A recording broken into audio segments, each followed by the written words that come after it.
Okay. Can you all hear me? Give me a quick note in chat whether or not you can hear me.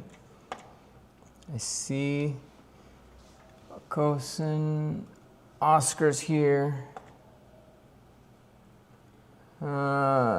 Jeremy, yep, loud and clear, great. All right, so I have a low latency on this. 10 to 20 second delay, which is better than the normal where I have to wait for 40 seconds to hear what you have to say. But it introduces problems. So please let me know if you start having buffering, streaming problems. This is streaming out at 720, but it's recorded at 1080. So I will have the recording in a separate format that if things go south, I got two things recording. And hopefully it all works. All right. So today we kind of this is a new thing. I'm trying out to see what it's like to go live and just talk to you guys about the stuff that's happening. Because, I do have 20 years, 30 years. I started going to school for this when I was 26, 27. So that's like 25 years. That's a long time. And in 25 years, I have seen a lot.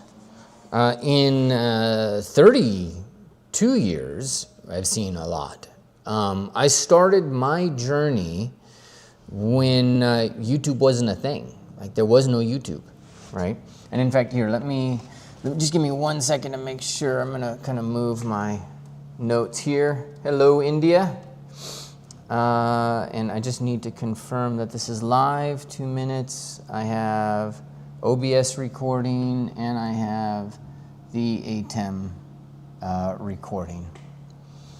I always get nervous, right? Because I'm always forgetting something.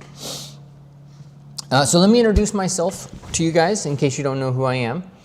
And this is your first time seeing my particular brand of crazy, but my name's Ryan Kingslien. I am the founder of Vertex School, which is this right here, vertexschool.com. Also do anatomy training at kingslien.art. But that's just the new stuff. I've been training for a long time. And my biggest claim to fame is that I helped build ZBrush and introduce that to the industry. And so my first two jobs were I was at Zoic doing freelance kind of work. I worked on Green Lantern, the film itself for a tiny fraction. It was actually one of the most impactful moments of work moments, even though it was only like a week. Because it was after that I decided, really a lot of what I wanted to do with my life. And so at Pixelogic, my first job was to travel to ILM and train ILM on this new program called ZBrush. Now, what's really important about that and why we really need to kind of bring that up is that 6 months before that meeting, ILM internally had decided that what ZBrush did was impossible. They didn't know ZBrush existed then, but they had internally decided ZBrush, whatever ZBrush was, it wasn't possible with the current technology. Because as you probably know, companies like ILM and Disney, they have their own software. They're not entirely dependent on software companies. And so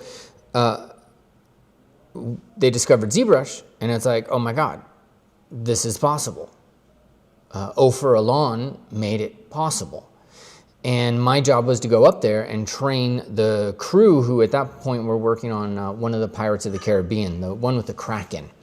I forever remember they had to solve the problem of displacement maps with that Kraken tentacle and have it repeat and deal with the seam in between it and stuff like that. And so I got to help out with stuff like that and work with just an amazing group of people.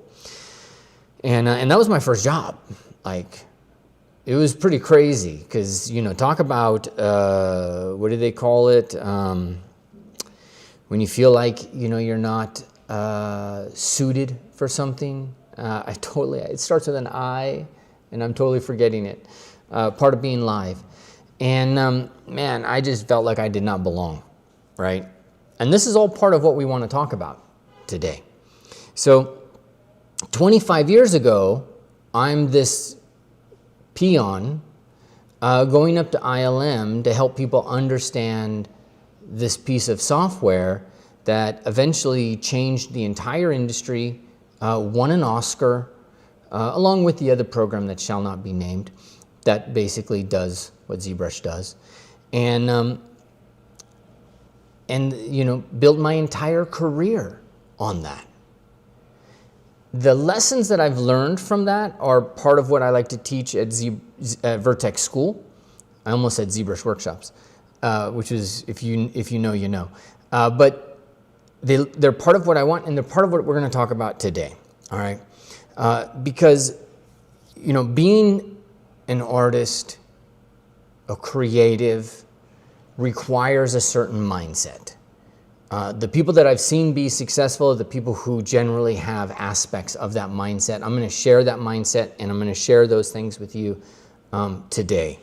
So, imposter. I knew it started with an I. Imposter syndrome. Thank you. All right. So, if you guys don't mind, how many do we have here so far? Okay, we got our 57. Yes, 60. Great. Anybody out of work? Anybody looking for work? Let me know. I'd love to be able to look you up and just see if there's some way that I can be helpful.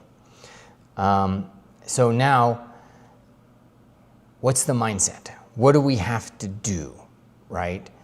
And so I'm going to switch the cameras over here for a little bit. Frosty's out. All right. Let's look up Frosty real quick.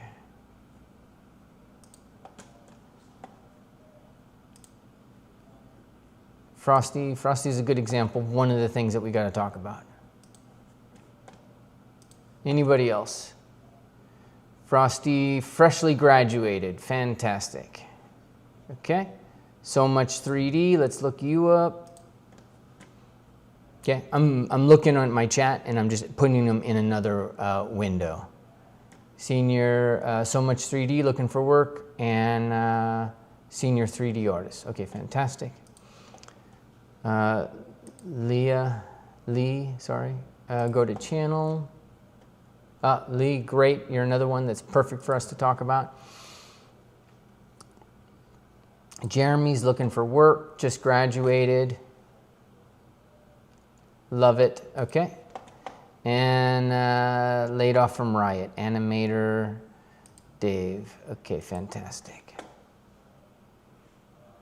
Senior cinematic animator too, and that's a tough position to be in, right? Because you're a senior cinematic animator, and you're out of work now, and you got to be looking at the industry, going like, what the hell is going to happen? It's kind of crazy. How do we go from here? Okay, let me grab a couple more. Mm-hmm. 3D sculptor for minis. CG Max, I think I got you already. No? No, I didn't get you.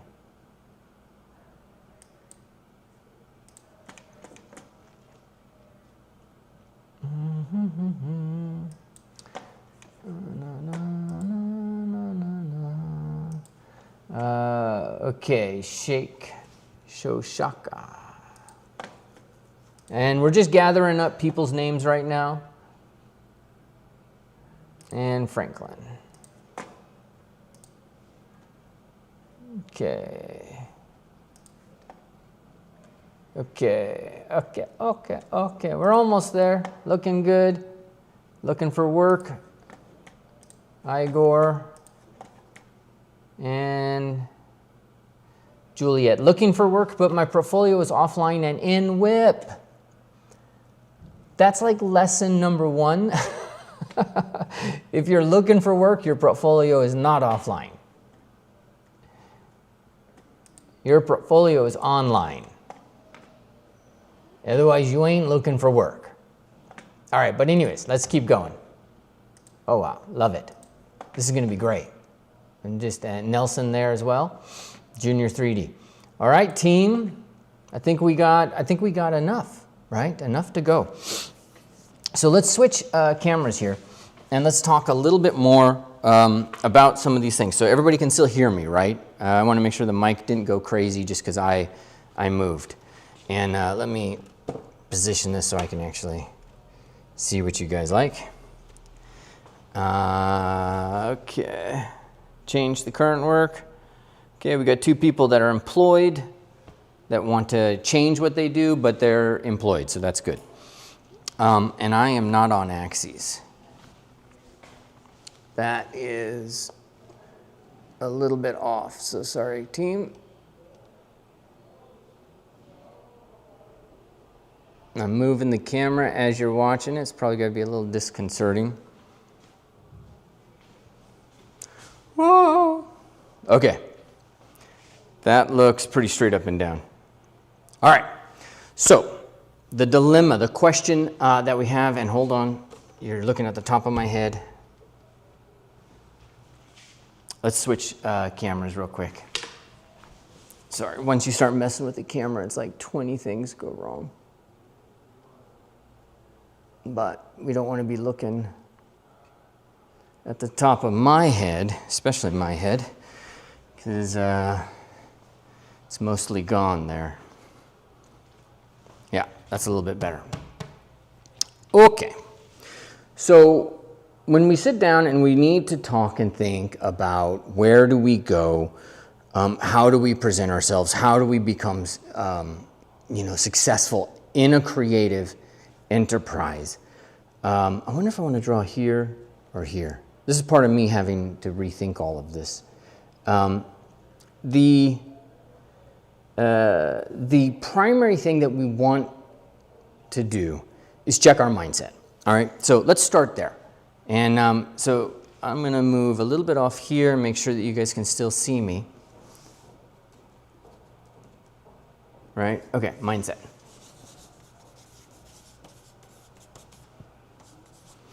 Okay, let's make sure that you can see that. Yes, that's the top. Perfect. And that's going to be the bottom right there. And that's going to be my mistake that you're not supposed to see. What is a creative career? What does it mean? How is it different from programming? What should you be doing to thrive? Is it the same as being a waiter, right? Is it the same as being a programmer? Is it the same as being a CEO? What are some of the defining aspects of being a creative in any industry, right? This is something that we need to chat a little bit about. Now, I have a particular kind of career and a particular mindset on this, and I think this is one of the things that's helped me be as successful as I have been. While I wouldn't say I've been monetarily successful, I have been time successful. I have been very successful at spending enormous amounts of time with my family and not doing a 9-to-5 job, right? And that's been really my principal goal until my kid turned into teenagers. And I tell you now, with a teenager, I'm ready to take a job. Anybody out there got a job that they want to give me, I will consider that, because I think I'm ready to just take a job and just get out. Being a teenager, having a teenager, that's real, okay? So what are the defining aspects of a creative career? Do you guys want to kind of put those in there? And Lola saying, hey, I'm feeling discouraged by AI. CG Max, discouraged by AI. So we'll talk, remind me to talk about it. I don't really feel like AI is as big of an issue as everybody says. But it's a particular mindset that I have on AI. So what are the specific characteristics of a creative career?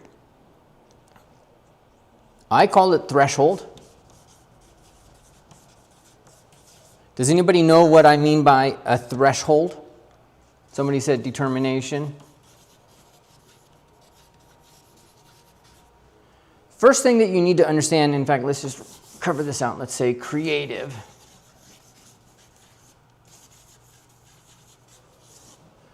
It's a threshold career. What do I mean by threshold career? The primary thing that I mean, it can be summarized in a very simple phrase, is that you're only as good as your last job. That's one way to say it. Another way to say it is that you actually have to have your skill level to a certain level, or you basically don't exist to that industry. Now, does that seem harsh? How does that hit you when I say that? Because that you have to understand from the get-go. And if you're looking for a career that's much more stable, and if you go from, you know, let's say this point and you're going to go to that point and you're going to go to that point, if you're looking for a career that does that, is very linear, then you want to rethink your career choice, right? And I do believe that it is important to pivot.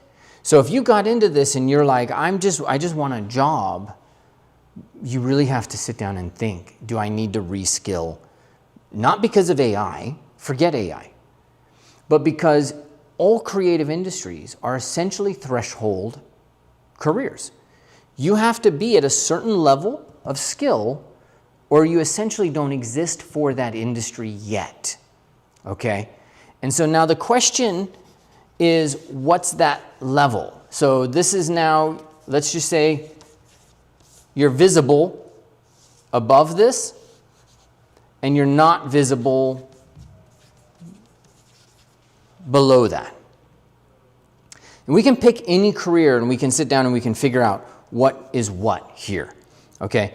And this is one of the things that, it's one of the things Vertex School is built on, because a lot of people go to college and they're like, I want to be a character artist, I'm going to go to college. No game studio cares if you went to NYU. They don't care. They don't care if you are George Lucas's godson. You might get an interview because maybe the people who are there are fans and they want to know something. You're not going to get a job, because if you can't do the job, you slow everybody else down and you're off the job in a week, because they'll do things in the beginning, like they'll give you something to do day one and then they'll disappear. And you have to get it done, or you have to get a certain amount of it done, and then they sit back and they judge how'd they handle frustration. And if you didn't handle your frustration well, you're out of the job in a week. That has literally happened to students of mine. I don't appreciate it. I don't think it's cool, but this is a threshold industry. If you're not able to get to a certain point, they're going to find out and they're going to move you out. Are you okay with that? Step one, are you okay with that? Write it in chat, say, yes, I'm okay with that. Because you don't pass this unless that's what you're okay with. Because down here, you could be working on anatomy for 6 years and you could be like, I've put in time and I've put in energy, but you didn't reach this level and you're frustrated. And I totally get that. But it doesn't matter. Are you okay with this being a threshold that you have to get past? I'm going to look at the chat here real quick. Independent, finding niche, a bit harsh, but it's true. Only as good as your last shot, yes. All right, now I have a 20-second delay on this. So Baked Soda is saying yes, they're okay with this. And I'm going to have to use the plural because I don't know gender. Pichu, I think, says yes, hell yes. Okay. So Much 3D, yes, yep. All right. Now, it's a threshold industry. You got to be at a certain level to become visible. Not to get a job. To become visible, right? So I actually call this, at Vertex School, I call this a job candidate.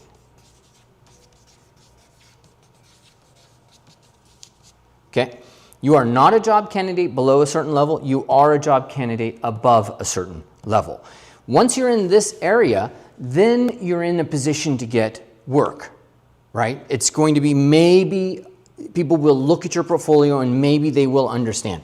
Now, again, if you're not okay with this, I get it, right? And that's fine. Pivot. But do it now. Because the future, we don't know. We've never been as uncertain about the future as we are now. I have people that are high up in data science. Here in Austin, Texas, it's a programming. Data science is a big thing here. I have people high up in chip design. I have people who should, in a normal, economy, in a normal time, these friends of mine should have no doubt about the next 5-10 years of their life. They should know they are made in the shade, ready to do, God's work for them and just get stuff done and have fun. None of them know that. I don't know anybody in any industry that is confident of what is going to happen in 5 years for themselves or for their kids. Okay? So with that done and said, if you look at me, Ryan, and you say, Ryan, that's pretty harsh. I don't know if I like that. Pivot. Find something else. There are 20,000 different ways, and so stay with me here and I'll show you different ways that you can kind of think about your career. There are 20,000 different ways to go. But if you want to work in production, you have to become a job candidate, and nobody is a job candidate day one. Everybody works hard to get to this point. So you have to have a threshold, okay, of something, of what? I don't know. Let's see if I don't have to actually, let's see how messy I can get here, all right? So skill level is 1, all right? And so we're going to talk about skill level. The other thing we're going to talk about is personality. You want my hottest tip for getting a job once you've got the interview? You guys want my hottest tip?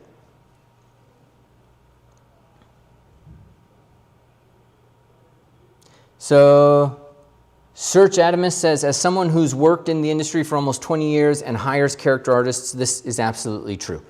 If you don't have a threshold, you're not a job candidate. Do you guys want my number 1 interview hack? Okay. Read the company's About Us page. So simple, right? Read the company's About Us page, okay? On the About Us page, do they say, hey, we have a beer garden, we believe in community, and we're a fun place to work, right? If they say those things, and you go to the industry and they ask you, you go to the interview, and they ask you, why would you like to work here? And you say to them, oh, you guys are the best in the industry. I want to work here. I want to get better. I want to be one of the best. Are you a fit for them or not? Well, the answer is no, you're not, right? Because they don't care about that. Because they got beer and they got friends and they want a vibe. They don't want somebody over there going like, this is off, that's off. And I don't know if I should say it live, messing with them. We need to get better at this, we need this, and bringing all of that performance anxiety to the conversation. Your number 1 thing is to make sure that you understand the personality, right? And this is how you influence people, so you can read Dale Carnegie, right? There's a guy named, I just heard about him. There's a podcast on Diary of the CEO about influencing people. And I cannot remember the name. Here, let's look on the phone. And he talks about how you influence people. When you are getting a job, you want to influence the people that you are interviewing with. You want to understand what their motivations are. Okay? The second thing about an interview is, let's say you're in an interview and the person asks you, here it is. Great. And the person asks you, tell me about a time that you struggled and that, you had a hard time with something. They're going to be vague as hell, usually. Why? Because this is a got you. Because in that conversation, you can go anywhere. You could go and say, oh, my mother, you know, has Alzheimer's and this is how I dealt with it, okay? While that might be true, that's a personal thing, and it represents that your boundaries aren't really there, right? So are you going to be somebody who keeps bringing their personal life to work? Or do you immediately sit down and go like, well, I was working for this company and we had this issue and so we had to marshal these resources, we had to pivot and we had to do this and that, and you talked them through on that kind of level? That's the second hack for a great interview. Don't talk about your personal life, because nobody wants that person who brings everything to the place, because everybody's here to have fun, vibe, and get a job done, right? Okay, so the new guy, Chase Hughes. That's the person who's, you can read a little bit. He's got some books out, things like that. And this idea that you are influencing is actually at the cornerstone of what we want to talk about today, because as a creative, your primary job is to influence. This is what a lot of us miss. A lot of us sit down and we're like, we got to create, or like me, right? I started this when Michelangelo represented the height of technology. It was, to me, it was this amazing thing that you could create figures and create art with these figures. Because when I started at 6 years old, people just did abstract stuff. And so I was like, this is amazing. This is it's like a pissing contest. It's like, that's the farthest anybody can piss, is that they could create this beautiful figurative thing, right? And now, I mean, you see YouTube and Instagram, it's like everywhere. It's not as impactful anymore. I had to travel from Alaska to California, and then from California to Philadelphia, just to be able to learn some of this stuff. You go on YouTube, you learn it instantly, you know. And so there's no more real value to that learning, journey, that I had. And so what does it mean for me to be an artist? Because I used to think being an artist was about having skill. And, that I had to be the best.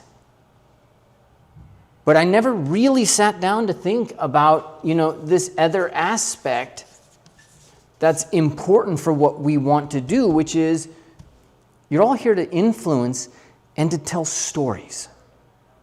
There is no real game that's not telling a story, right?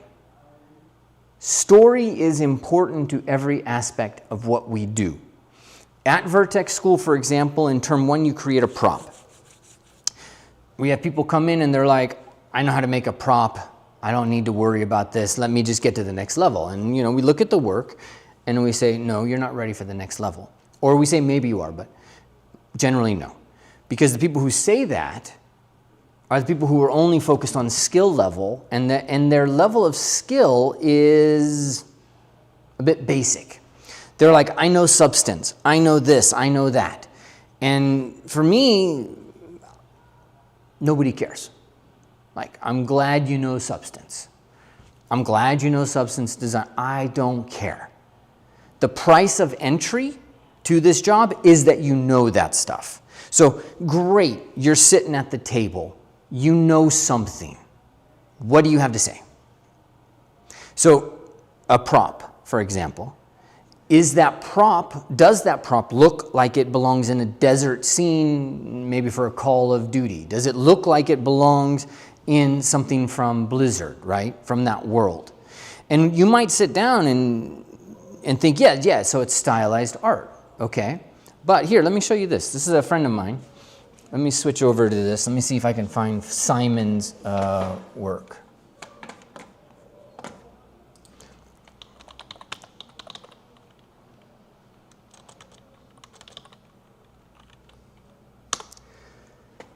Simon.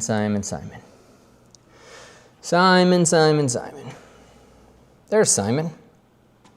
Okay, let's take a look at this environment. Okay, so do you understand the art style? Do you understand the story that's here? Are you able to pick up on the little kind of flags of what this is? Now, this is not intended to be, look at the shingles, right? Do you see how there's missing pieces? It's not perfect. It's aged. It's aged in a very specific way. Look at the ambient occlusion in here, right? Now, this continues. If you scroll down, let's see if I can find the wall that I usually use as an example. Sorry. Scrolling through that pretty fast. Yeah, you can kind of see it here. Look right here at this section, okay? Do you guys see that? Okay, let me zoom in a little bit.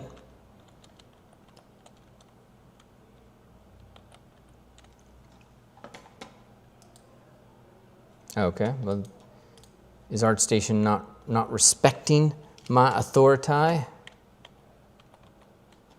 Okay, let's do this one more time. Sorry, folks.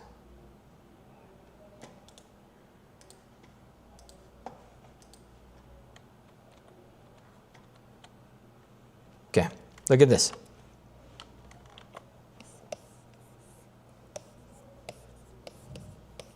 Okay, what do you see here? What do you see down at the bottom? What do you see at the top? What are the elements of this? Now notice how this is down at the bottom. That's darker. Notice how it's darker up here, but it's a little bit desaturated. The bottom is more saturated, right? So when you sit and you look at this, there's a recipe, right? This is actually why AI is able to do what it does, is because art has patterns. We work with patterns. As painters, we work with patterns. As environment artists, we work with patterns, right? And so when we come in and we look at this kind of stuff, notice that there is a color variation. Like this is blue, this is warm, cool, right? So you have warm and you have cool.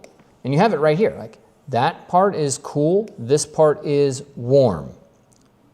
And then there's variations, like that gets a little cooler, that gets a little warmer in there. And there's all sorts of stuff happening.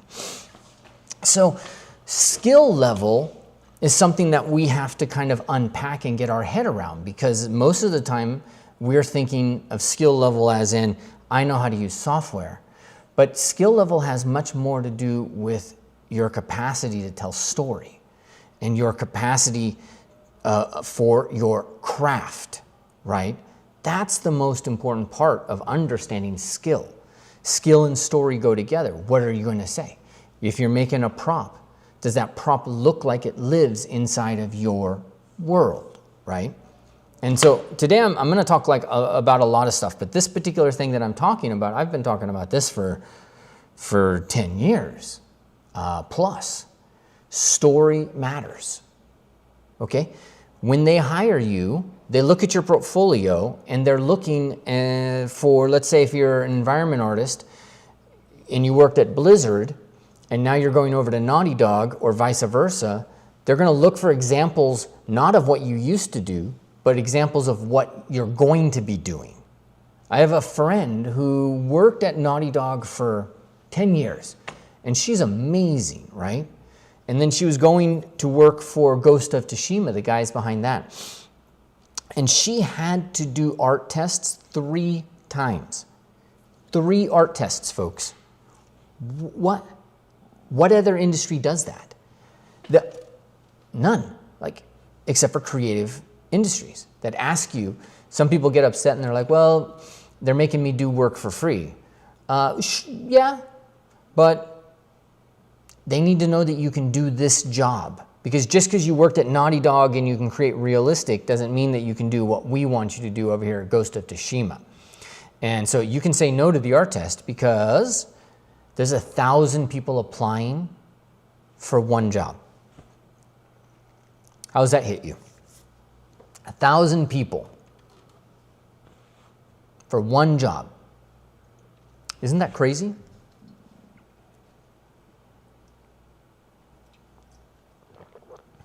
That's nuts. And that's the way it is. And out of that 1,000, they throw half of them away immediately. Right? And so half of them are going to be people who have figure drawings, paintings, ZBrush screen grabs, right? If you put a ZBrush screen grab in your portfolio, gone. Why? Because you don't understand portfolios. Portfolios are about showing that you can do the same level of work as the people that you're going to be working with. Nobody's looking at a portfolio for potential per se. They'll say that. They'll say, yes, we look for potential. It doesn't work like that inside the brain, though, right? It's not like they look at a figure drawing and they're like, yes, you could work here. No, there's 1,000 people that applied for this job, dude. One of them is going to be perfect for the job and has been doing that work already. When you're showing your portfolio, you're showing the work that you can do, and they are just going to look at that and look at the people that are already there and say, like, do these two things match? And that's it. And if they match, you move on to the next level. If they don't match, you don't, right? And so the stat I had, and this is about a 3-year-old stat, the stat I had was 1,000 people from one job, and out of that, 300 of them are actually candidates that need to be vetted and reviewed.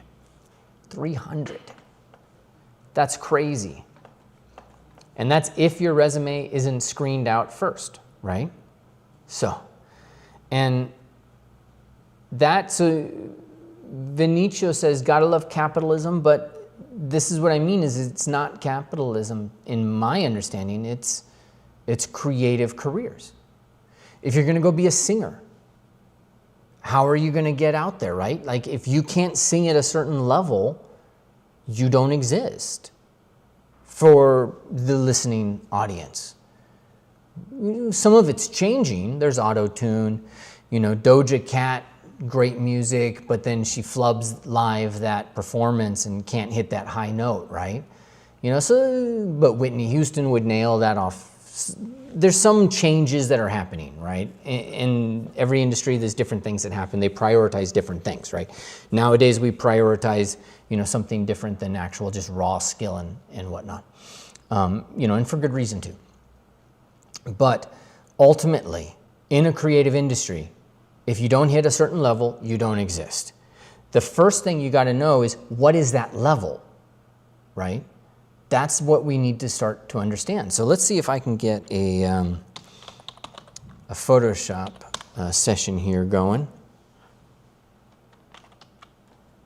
And we can just draw it out. Be better than using that screen, because then I can flip through a bunch of stuff.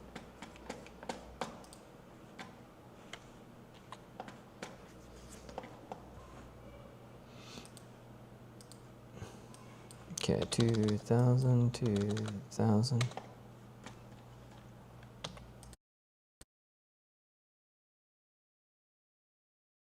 Set our workspace for essential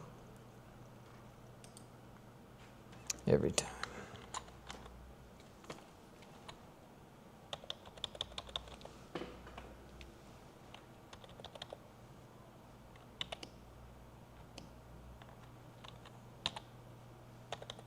Okay, let's talk about skill.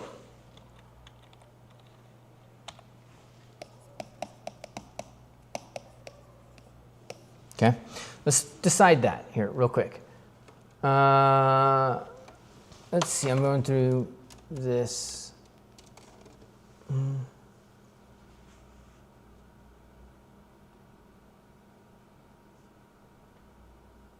Okay, really quick, just reading the comments here.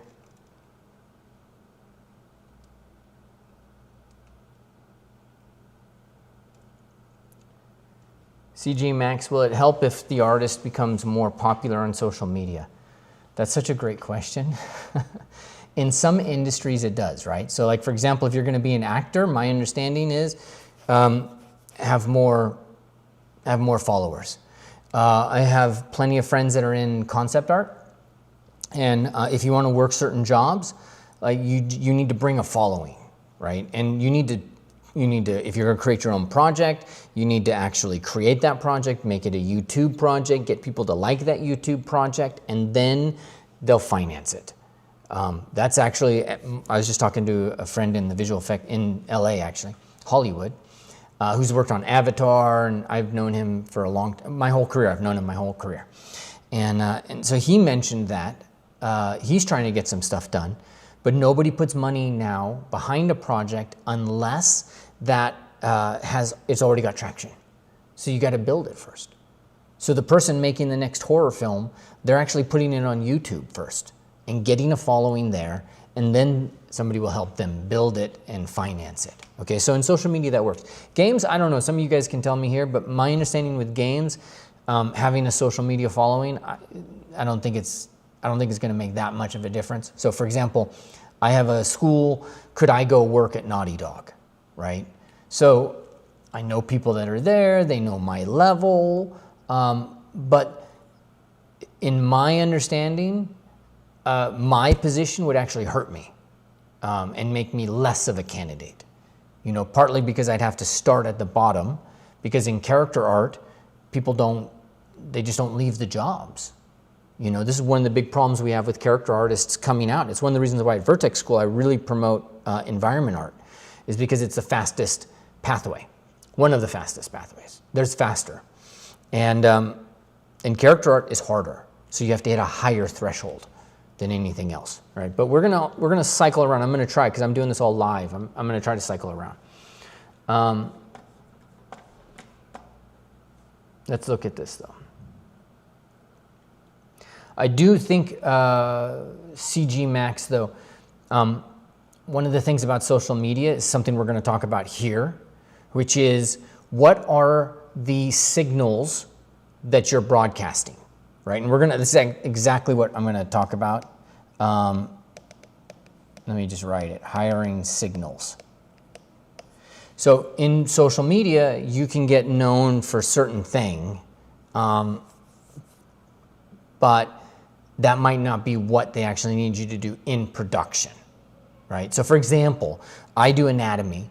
I love anatomy and I do figure sculptures, right? Are figure sculptures going to help me get a job? And the answer is they're helping me level up my skill, but no. The one thing that would help me get a job if I wanted to work at Naughty Dog or someplace like that is I made 5 characters. So I do love my figure sculpting, I do my figure sculpting, I get my skill level up, and then I go and I do 5 characters, and those 5 characters are what my portfolio are made of. That helped me get a job. It would be pretty straightforward from that point on, right? I tell my students a lot, you know, you're just one project away, because it's just gonna be one project that matters, okay? But if you're an influencer in social media, you have a different master. Your master is Instagram. It's not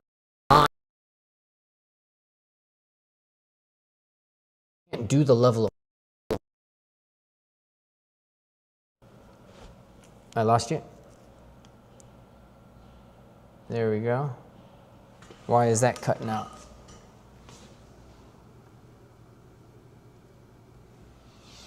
All right, we're a little bit more stable now. Okay. Because Instagram wants fast stuff, you know, it wants what it wants. It doesn't care. Arguably though, Instagram and Facebook, TikTok, these are actually the world's largest games. To me, that's what they are. You look at them and they're just a game. So, all right, we're gonna look at skill levels real quick because we're gonna answer that question that I wrote on the board, but let me look at the comments here real quick because a bunch of them just kind of pushed through. Okay, so look for artists already working, try to match that. Yes, we're gonna talk about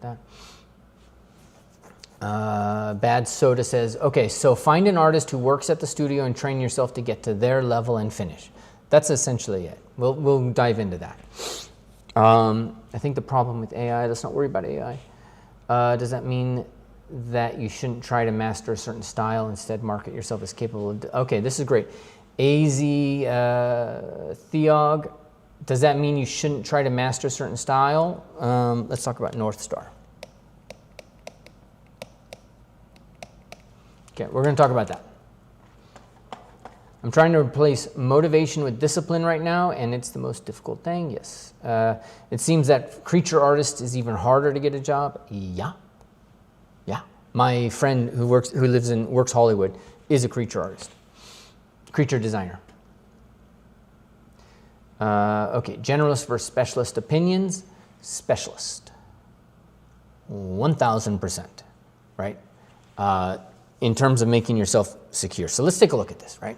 So skill level, what is the skill level that you need to get to make yourself a job candidate? This is where people really kind of just miss the boat, because it's not just a skill level. What I want you guys to think about is I want you to think about verticals. So one vertical might be modeling, right? Let's just take a character. Another one might be texture. Okay, another one might be, well, I think we can just stay with these guys. It might be presentation, let's say. Yeah, let's stay with these three. There's more, but let's stay with these three. Okay, and let's use this as the character example. All right, so let's say that you can use Blender. Okay, let's say you can use ZBrush. All right, great. You can use them. Now let's come up here and say, all right, so how is your high poly? Does your high poly look like Naughty Dog style? How do you know Naughty Dog style of high poly? Let's take a look, right? So let's say,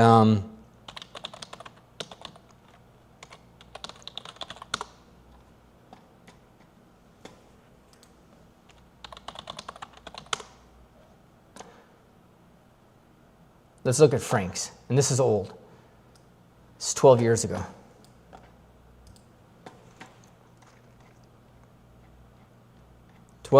You go and you look at people who work in this industry already, and you go, okay, well, what have they done? Does my high poly look like that high poly?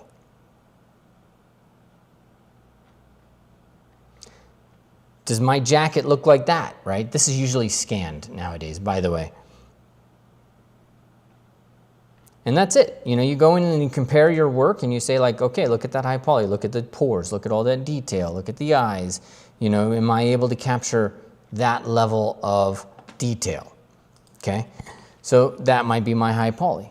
And then you're texturing, you come over here and you're like, all right, well, you know, okay, you can use, I can use Photoshop, right? I can use Substance Painter.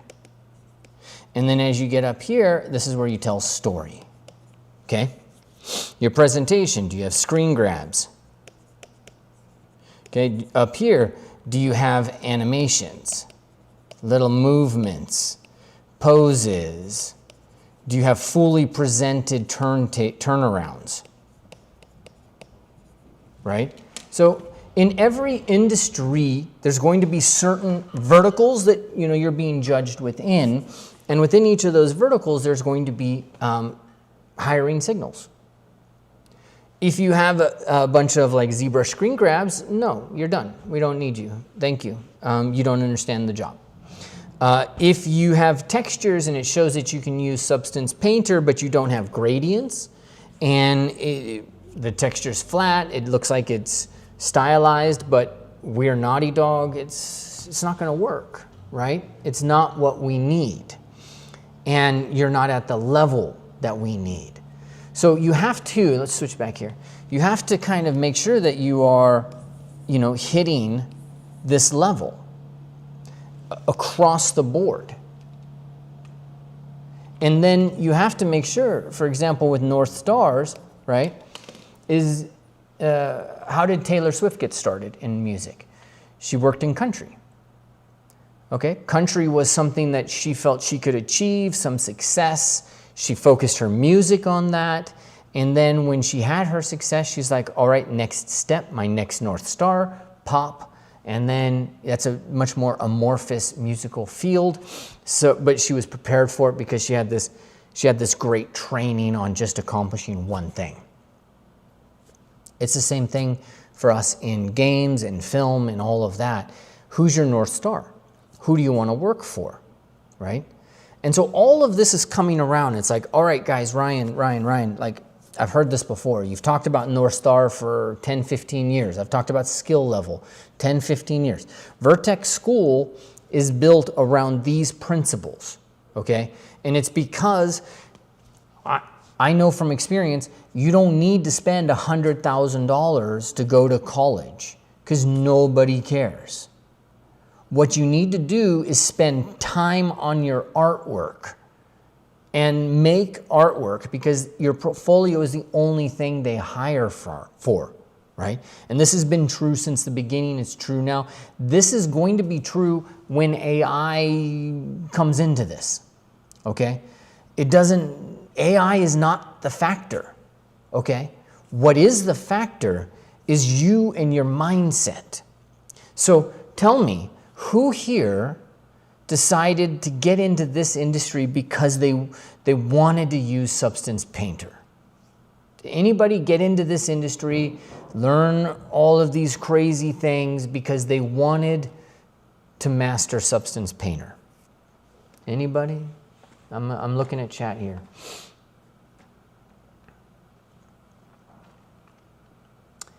Nobody?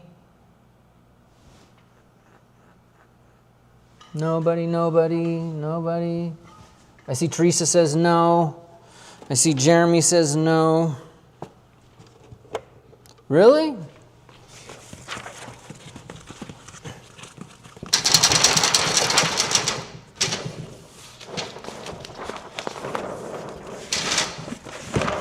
All right, let's just get this thing. It's now coming undone. Right in the middle of a live. Where's my charcoal? Okay. No. X Darkness, when I went to 3D school, I didn't even learn about Substance Painter. Okay. So why are y'all worried about AI?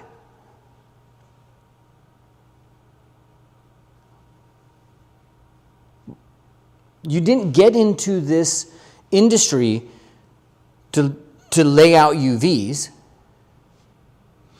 You didn't get into this industry to master Substance Painter. So why are you worried about AI?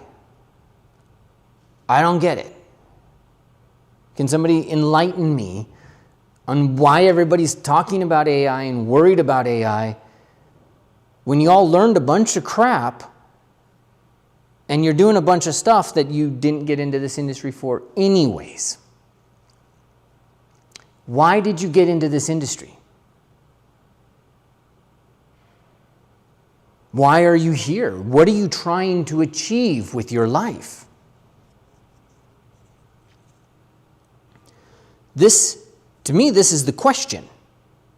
If you don't have an answer to that question, then you need to make an answer. You need to spend a week and make an answer to that question of why are you here doing this work? Because once you have that answer, everything else gets solved. And now, if, for example, you go to a company 3 years from now and their texturing tool is Substance AI or AI Substance, you don't care. Because you didn't get here to learn Substance anyways. You didn't even know it existed 5 years ago, 3 years ago. Who knew? Right? It was brand new. People used to hate on ZBrush and they'd be like, I'm never going to use ZBrush. I hate ZBrush. I hate the computer. They all lost their jobs. All of them. Some of the jobs came back, but they all lost their jobs. That's their families that suffer. So do you have an ego where you are here because you are a master of Substance Painter and you're like, I'm going to make this my career, and if anybody takes my sheet from me, I'm coming for them.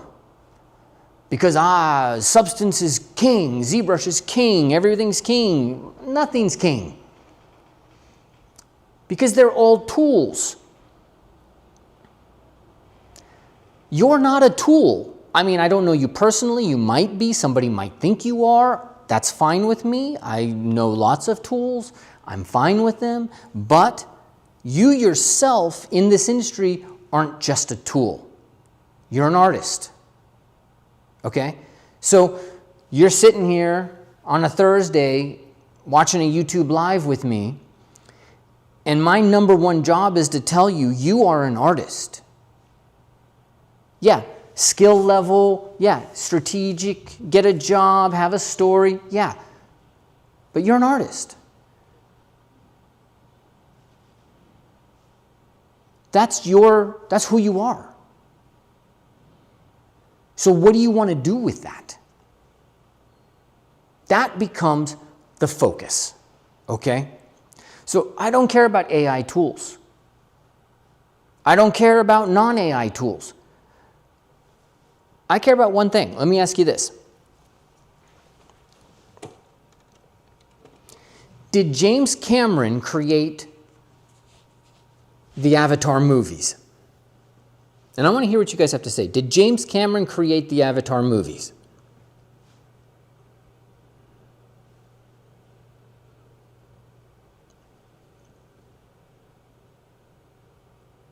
Franklin says, constantly adapting to new tools can become cumbersome. 100%. But it is the job. Or you have to get so good in the old tools that they'll come back, which is what happened with practical effects. So some of the hot shots were able to maintain it. Did James Cameron create Avatar? Nelson says yes. He-Man says yes. Fox says nope, he directed a team. Jeremy says nope. Herman says yes. Yes, not by himself.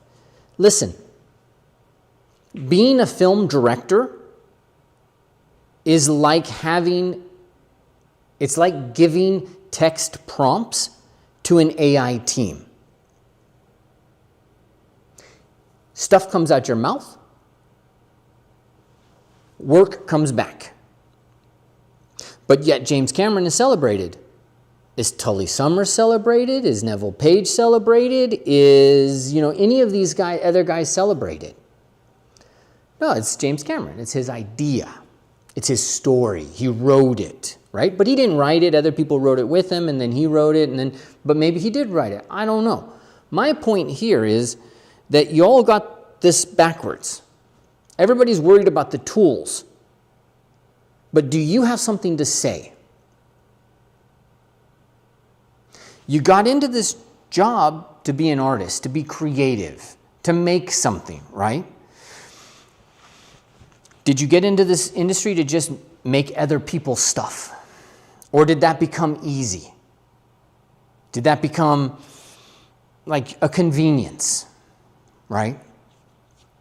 And now you're paying for that convenience because in making somebody else's work, you now have to adapt to new technology all the time because you are working for somebody. You are working in a service business. And in a service business, you adapt. Does that make sense? So, James Cameron didn't make Avatar. There's like thousands of people that made Avatar. Thousands of people, right? Will those thousands of people need to be working on those thousands of different jobs?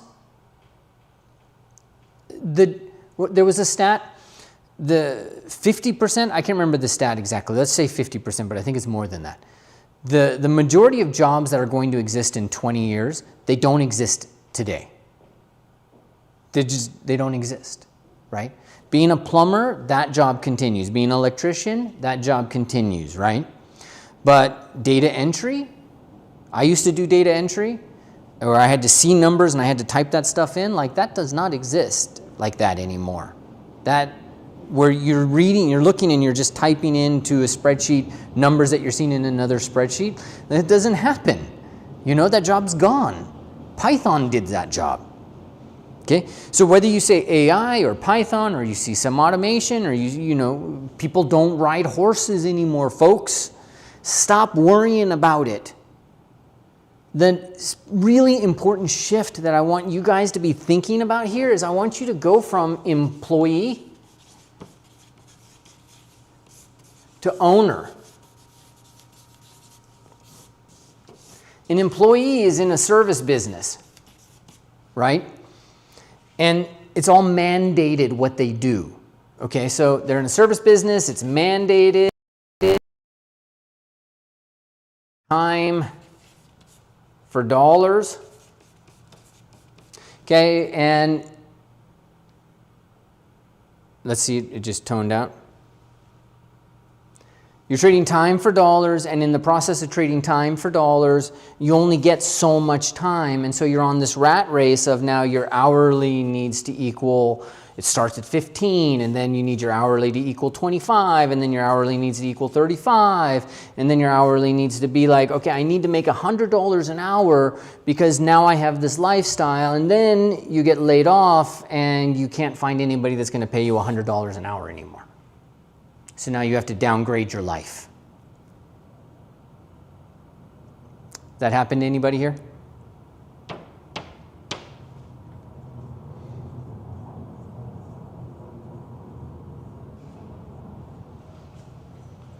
Keypad says, but AI work is not my own.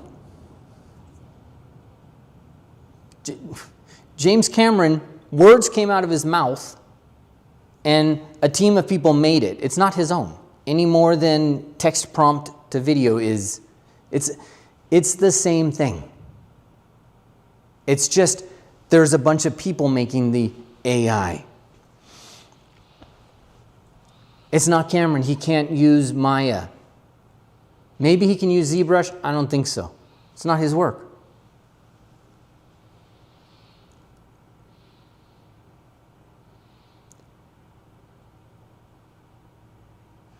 Okay, so yes, Wordy, that happened to him. It's happened to a lot of people. It's happened to a lot of people for a long time. This happened to people, Jordu Shell. Jordu Shell is an amazing sculptor, right? So he might have made, X thousands of dollars for a creature sculpt 20 years ago. You can't make that same amount of money now because now it's done in ZBrush. It's done by somebody in the Philippines or somebody here, and they're turning it out in 3 hours, and when it used to take a month, to make a creature sculpt. It's all gone now, right? So all of this, you are trading time for dollars, and you are on you are on the wrong side of this equation. So the question is, what can you own? What can you, and this is your question. This is what you have to figure out, is how do you find something that you yourself own and that you can build on? Now, I'm a control freak, so when I had a kid, I was like, and actually my last job was like literally the worst job I've ever had. So it was perfect timing, because my last boss was just, I would be in a meeting and then I thought everything was good, and I would literally get a text message like 5 minutes later, like, what's wrong with you guys? This is not, you didn't cover this, you didn't do that. And I'm like, I just literally left the meeting. Like, could we have talked about that in the meeting? And it was just such a negative experience for me that I was done, right? And then I had people that were super upset in there and were competing for my job, and there was a lot of conflict. And it was rough, right? And I realized I didn't have any control. And I had a kid coming, and I'm a control freak. So I was like, there's no way. I'm going to own something, okay? And so in that time, in that era, I created an online class, and online classes like that worked for a really long time. And you'll see, like, there's a lot of online classes now in 3D. There's a lot of amazing artists. Leticia Gillett, if you want stylized art, take her class, right? Shane Olson, great stuff. Take his class. Okay, you got My Anatomy. Okay, but online course industry has completely dropped down, and it doesn't make revenue like it used to make, and it's not. Like, let's say if I wanted to sell Vertex School, there's not a lot of investors that are going to take Vertex School now, because ed tech is now under threat from AI. Nobody's thinking about this. So you've got to start thinking as an owner. I'm thinking as an owner, and we're sitting down and we're thinking about, like, what is in this pie, right? What is out there in the world? There's courses out there in the world, right? There's freelance out there. There's jobs, right? You could take a job at Riot. You could take a job at the university. You can take jobs out there and do these things, right? What else is out there that you yourself can do? Let me see if any of you guys have some thoughts.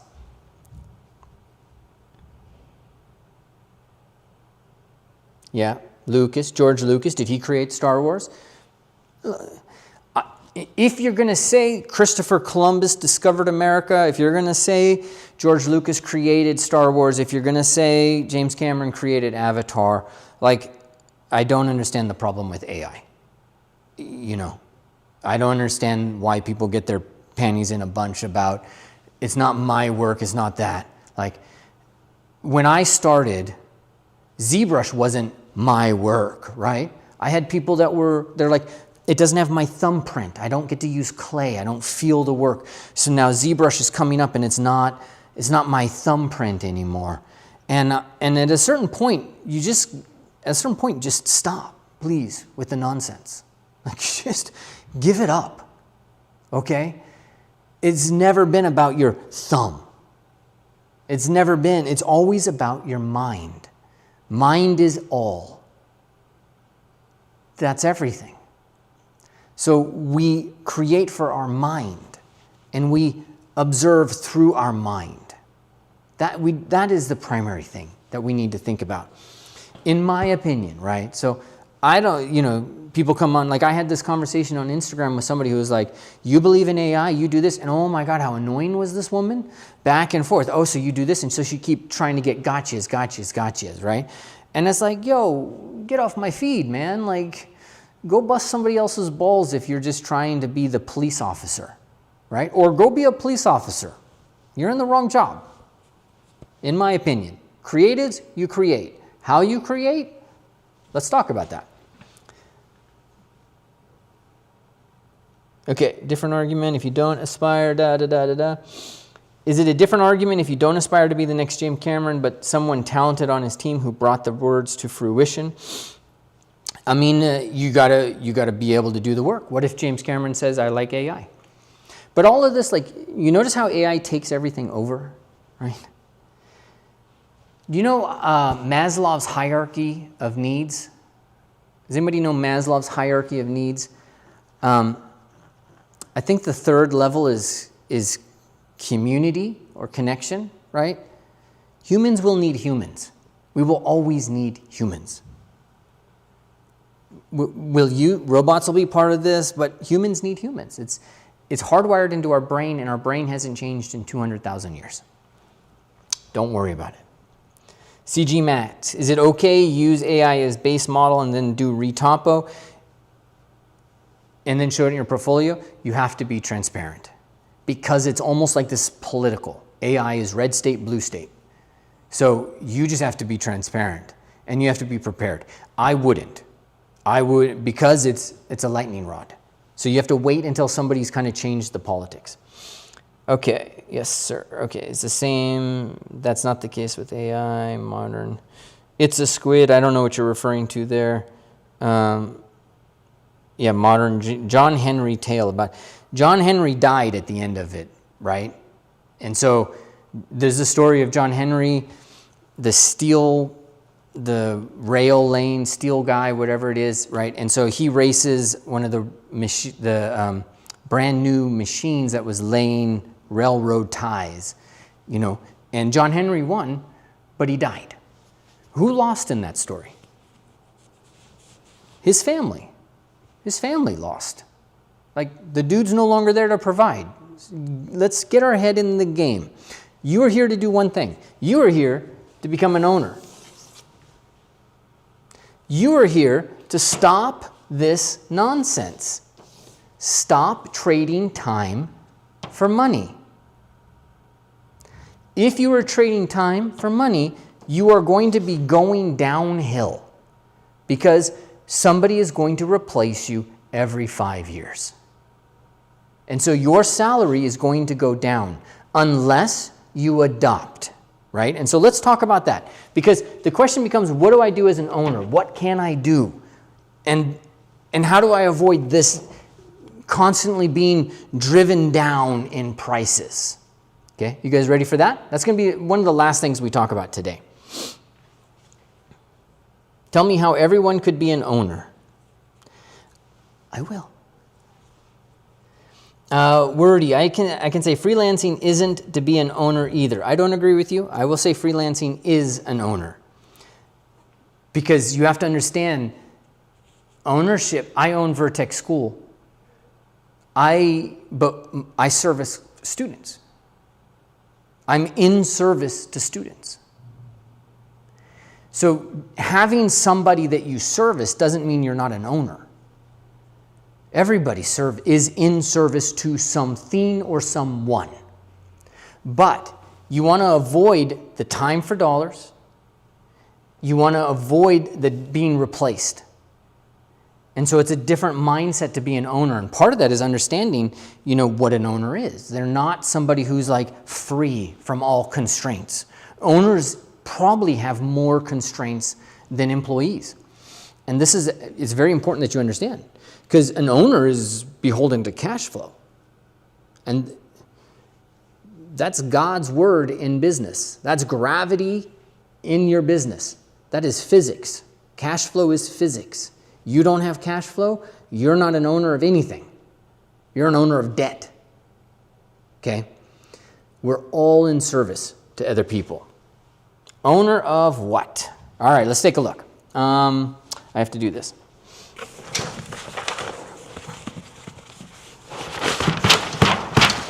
Ugh.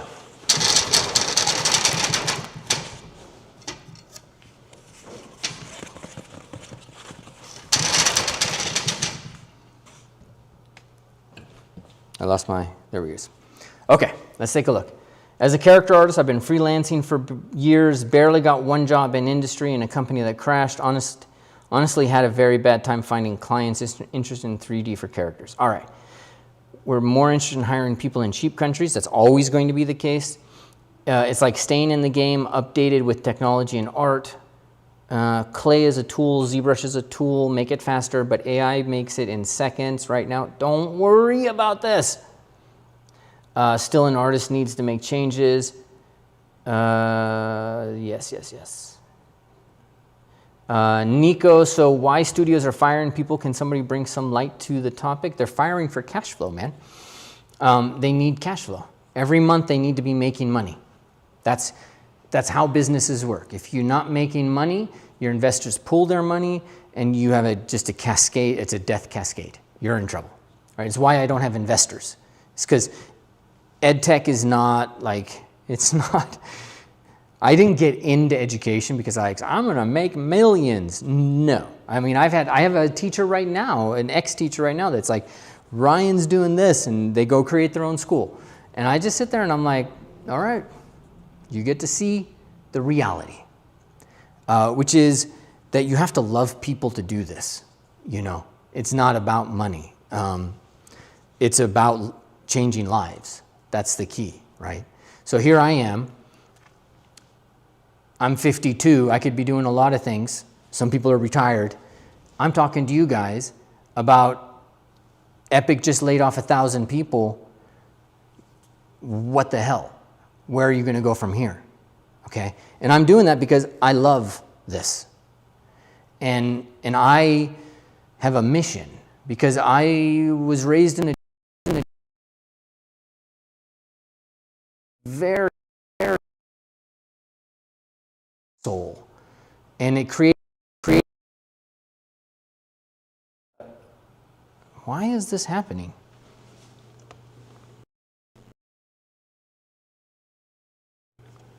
Everything is tight.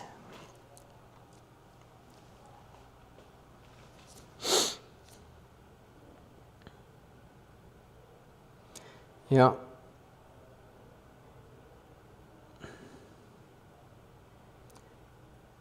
So crazy here. I'm gonna try to see. I'll try to see that one because when I look on YouTube, it's like it's too late. So I was raised in a trailer park, and that really hurt. I had so much shame. Like, linoleum floors are like a trigger. If I see linoleum floors, I'm back to that kid, poor as dirt, and you know, basically going to friends' houses who had 2 stories. They had carpet everywhere and thick carpet, and I was just like, this, you know, how does this happen? How are people blessed like this? And the worst job, the real worst job I ever had, was I delivered pizza in Kansas, in Lawrence, Kansas. I delivered pizza to frat houses. That sucked.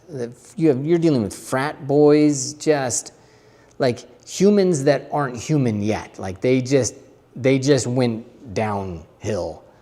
Eventually, hopefully they get back and they claw, but they're not. Like if they're in a frat house, it was rough. Literally, the most demeaning experience of my life was delivering pizza to frat houses. And I didn't know how these idiots, absolute asshats, I didn't know how the hell they got to college. I didn't have any idea.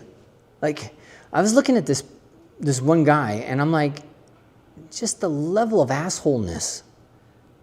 And he looked so happy. Just like, and safe. Looked so happy and so safe, you know?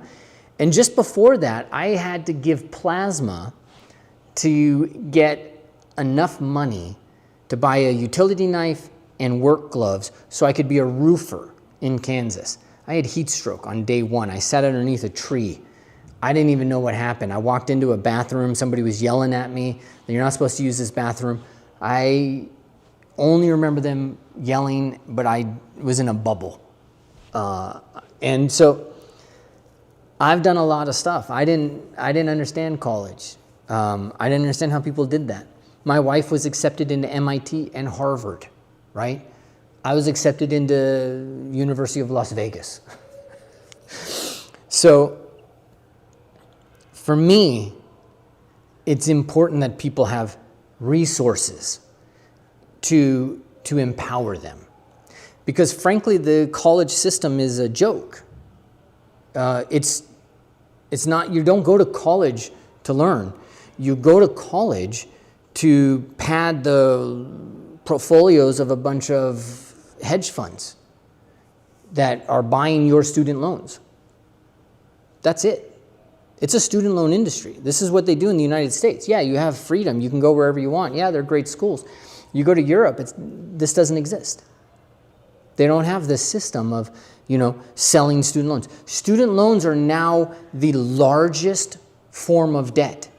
They eclipsed credit cards like 3 years ago. And so now the biggest industry, credit industry, is actually student loans. And it's not necessary. I run a school where I have as good or better job placement rates than universities, and it costs $10,000. It's going to go up. Because, I mean, $10,000 versus being in debt for $150,000. That's crazy. I don't understand that. And so I do this because I have a love for it, right? And because there's a little Ryan out there somewhere in a trailer park somewhere that is going to be able to rise up. My brother and I both went to college. The rest of my family didn't.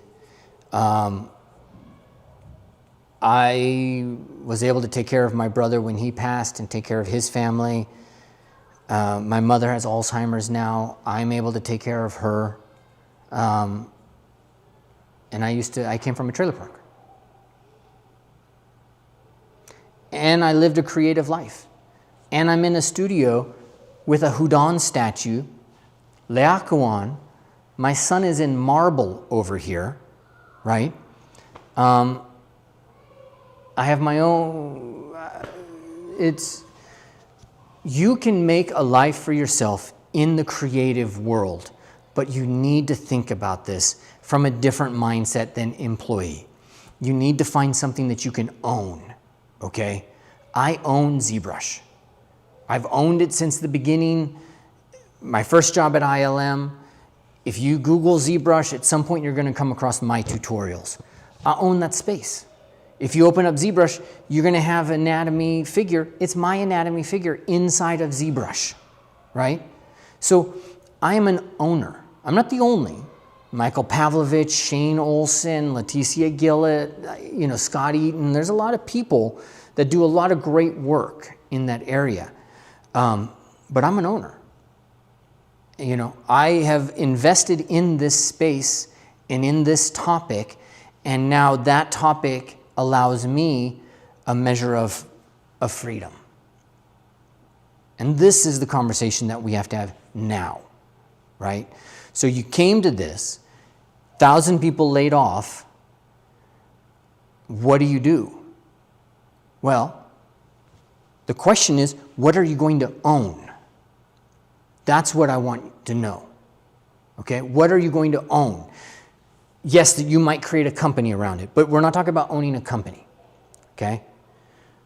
Companies come, companies go. What are you going to own? That's the question. And this is where you have to start to figure out a little bit more about yourself. And I'm going to draw it on the screen here in 2 seconds. But what do you think you can own? What space? What industry? What topic? Right? Can you become the owner of fitness lifestyle for geeks? Fast fitness for somebody over 40, right? That's a literal space. I'm not saying anybody I know is going to be doing that. I'm not saying I'm doing that anytime soon. But you can own that. And that can pay you dividends when you do, okay? And there are dozens of things to own out there right now. Dozens. We're going to try to unpack some of this and talk about some of this. AI is one of those places you could own, Somebody out there could own AI in games. They're going to be hated for a little bit, but I was hated for a little bit. I remember one of my partners came on. We partnered for a little while, and he shared with me how people made fun of me. Like Ryan Kingslien this. Like maybe I couldn't sculpt as well in the beginning. I don't know what they were making fun of, but you could go into a studio and you say my name, and people would be snickering like it's that guy that teaches ZBrush, but he's not that good. That literally happened. There was several years where I had to sit through that, and some of it came from the mistakes that I made. Like I was focused on education, so I created content that, didn't sculpt very well, right? I didn't worry about quality. I worried about the content, and everybody was judging quality, which I get, right? It's just, I didn't care about that.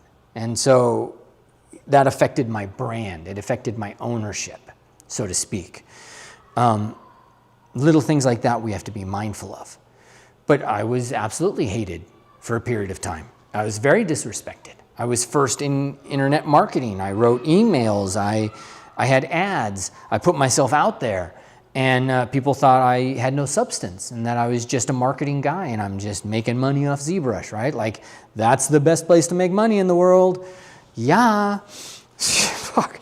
Could have chose 20,000 different things. So, let's see. Nobody cares where you went to school. They care about the quality. Yes. We own our portfolios. You do. That's the best. Make your own thing. Being hired, you own your own area of expertise. What is that expertise? What is it about that expertise? Frosty, I want to print my characters, creatures, so I have them in physical space, not just digital. Absolutely, right? I printed them. I put clay over the top of them. That's a space I can own. I get a lot of hate. Hate is good. Hate is engagement. What is the opposite of love? Can anybody tell me what the opposite of love is? Because it's not hate. Valley of Suck. You remember that, yeah? That was longer than 10 years back, my friend. Teresa, it would be cool to make astronomy STEM education visualizations with appealing art style and using tech commonly. Okay, so astronomy STEM. Fantastic. With everything crashing, I think the biggest comfort I've had is not just learning my craft, but being able to look at something I did and be proud of how it came out. Yes, as Oscar says, the opposite of love is indifference. The opposite of love is you don't even know it exists.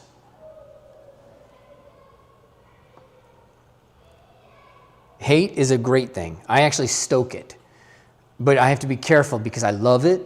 So I have this other side of me. I have this like troll inside me that like I ended up trolling some high schoolers. And and they're like, dude, chill out. And I was like, fuck, okay. I went a little overboard on some 16-year-old's ego. Maybe the inner troll needs to like tamp it down. But hate is great for engagement. Keypad wants me to summarize the stream. Now that you said it, I won't do it. That's I have a refusal. They in the disco club, they say, put your hands in the air, and I'm like, no, I will not put my hands in the air. You can't make me. I'm not doing it. And my wife looks at me and says, how did I marry this idiot? Okay. Here's the thing. Some of you guys have already seen this. What can you own? One circle. Two circles. This circle is you. This circle is industry. All right. I can do lots of things. You guys might not know this, but my degree is actually in creative writing. I spent 4 years of my life writing poetry. Poetry is one of my first loves. I love poetry. Words are the language of thoughts. When you make a poem, you are crafting thoughts. There's no art form that's closer to the soul of humanity than poetry and writing. When somebody reads a book, they read it through your words. And so they experience life through your words, if you are the writer. Writing to me is, I still want to go and do it. I want to quit all this and write sometimes. So I have poetry.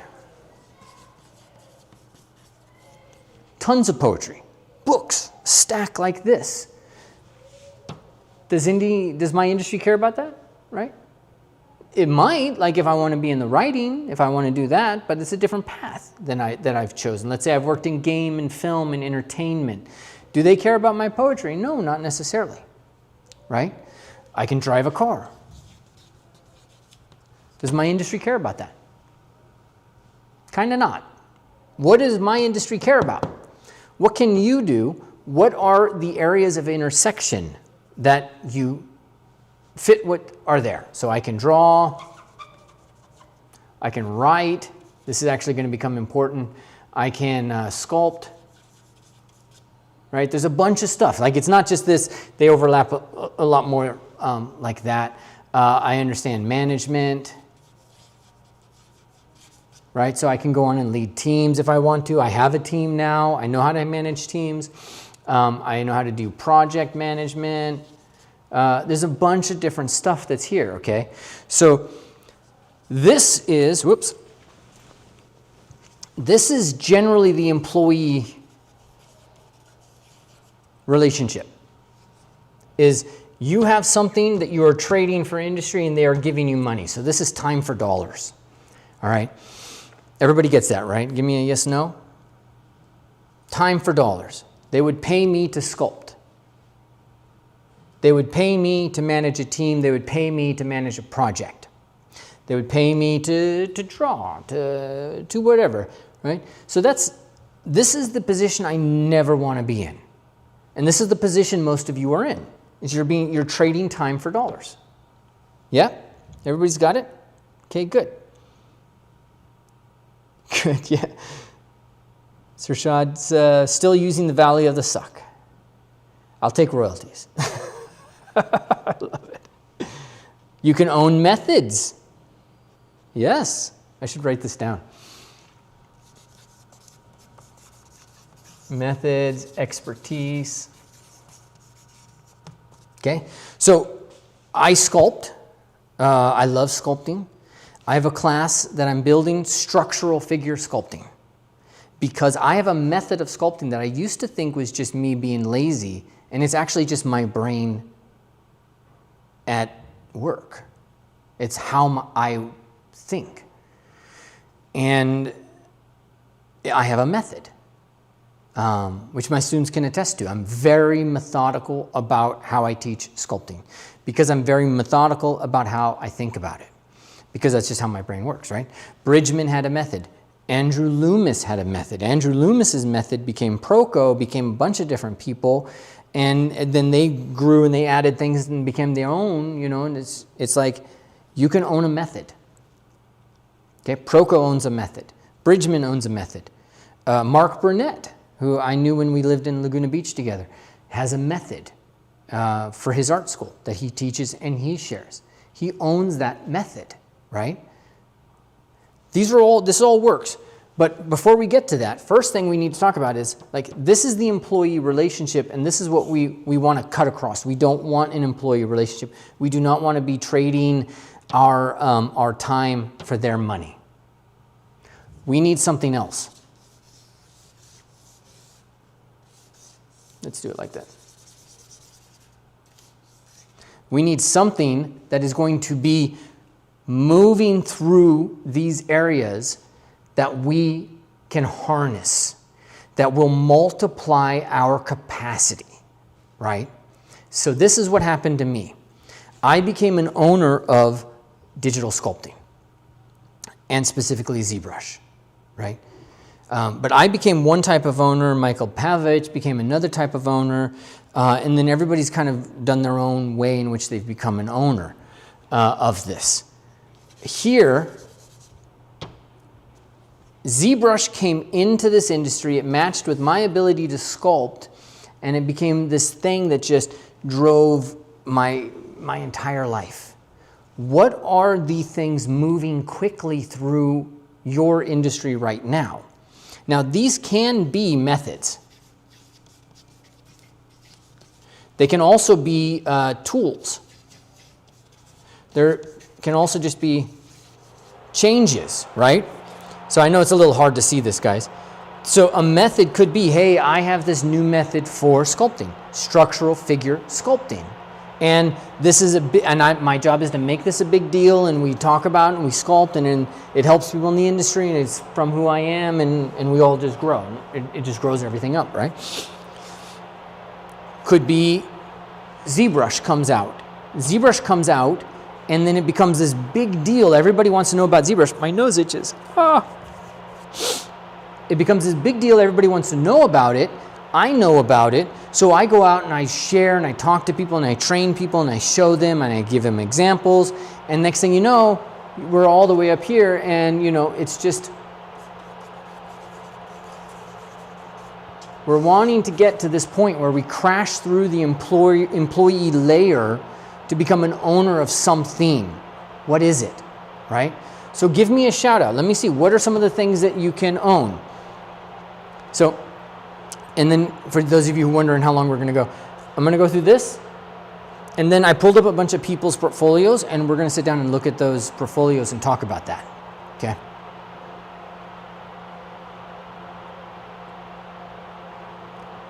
My method is to noodle around until it looks like something.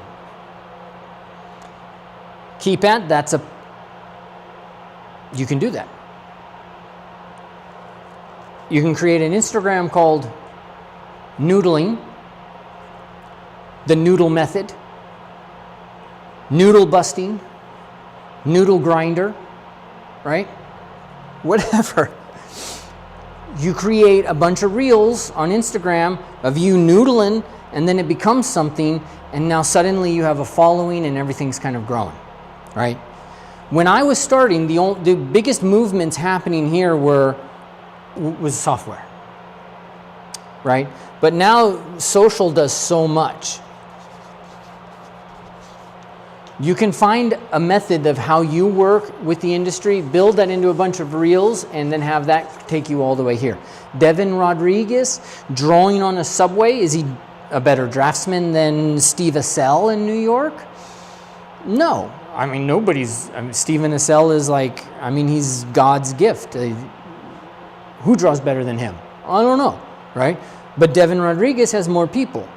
because now he's taken social media, he's taken something about the way he does it and built that up into something where now he has freedom. He has power. He's got something to leverage. He's an owner of that. You noodle art until it comes into something, video it, turn it into something. That's going to create a following. That's going to give you power, right? Jeff Weir, is that? I forget his name. Does Western art.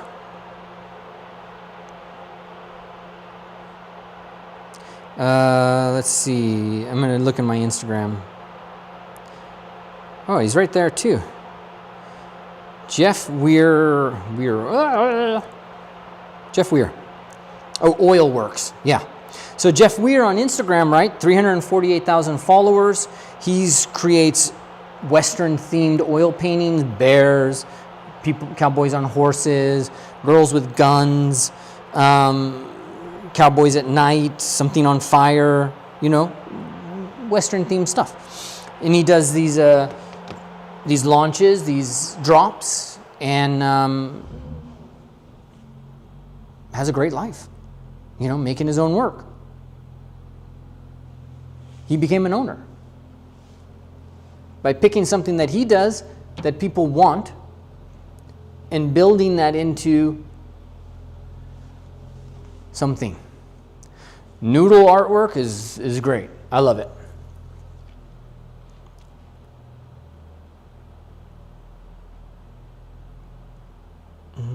Our unique style comes from our method. We just need to align them with our company's requirements. Possible. Or CG Max, I think you do online classes, so you've got to think like, how does your unique methodology fit into not just industry but people? How you can showcase what you can showcase and then build that into, you know, a company.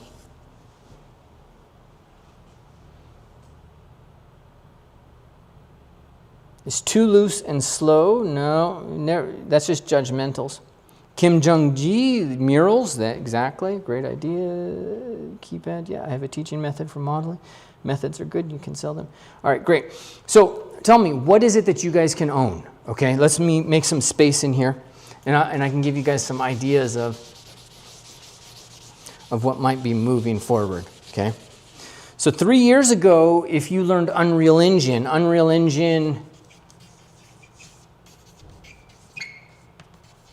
let me see if you can still see that. Unreal Engine was very important. So 3 years ago, you just mastered Unreal Engine. You got a job doing something. They had this great demand for it, right? And there's still a lot of demand. So this is still a tool that you can use. AI is still a tool. If you come down here and you master some of that, somebody's going to take that, be hated, and laugh their way all the way to the bank, never have to work again. I think it's already happening. I think we talked to some people about AI, and they were pulling in $100,000 a month in training.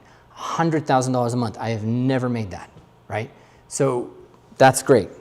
That's like, do that. Okay, laugh your way to the bank. Unreal Engine. If you're learning just ZBrush today, you are 5 years behind, 10 years behind the curve, right? You want to be thinking about this. Let me see if I can.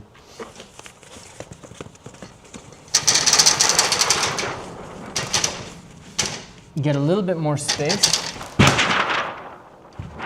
Oh, good. That's better anyways.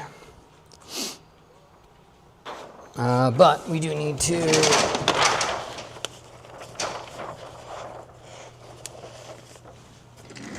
get this out of the way.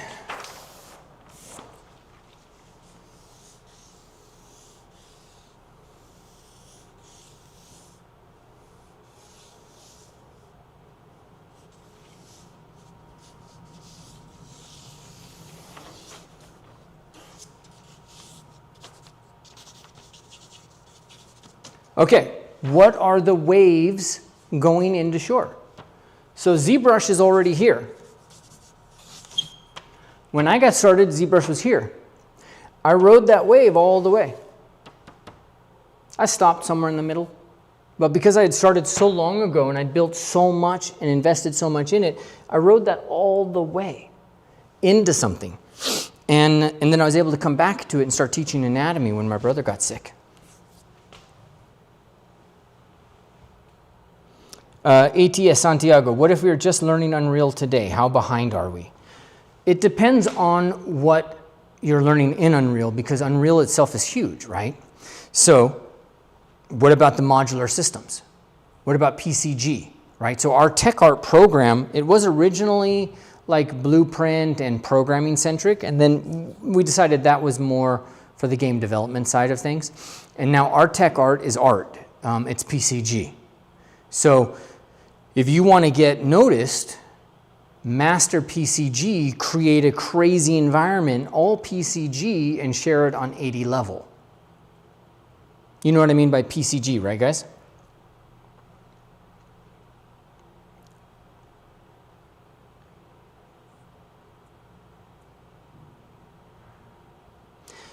What I want you guys to do today is think about what's happening that you can write in. What are the trends? Okay, you could write AI in. Somebody in this call is going to write AI in, and they're going to make more money than all of us. Okay, somebody's going to be learning Unreal Engine. Grooming. He-Man talks about grooming. Grooming is so old. So what's happening in grooming right now?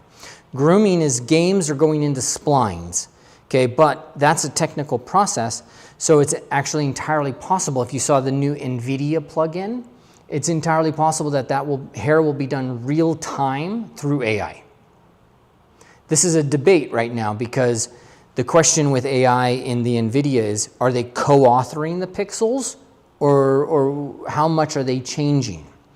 And if you don't have control over it, it doesn't feel human. It feels machined, and humans aren't going to respond well to that. That's going to be a problem. So grooming is one of those areas where just 3 years ago, splines was moving into games and into Unreal Engine, and now that's being eclipsed by AI, just taking hair cards and rendering hair wherever you have hair cards. I don't know. That's a difficult field.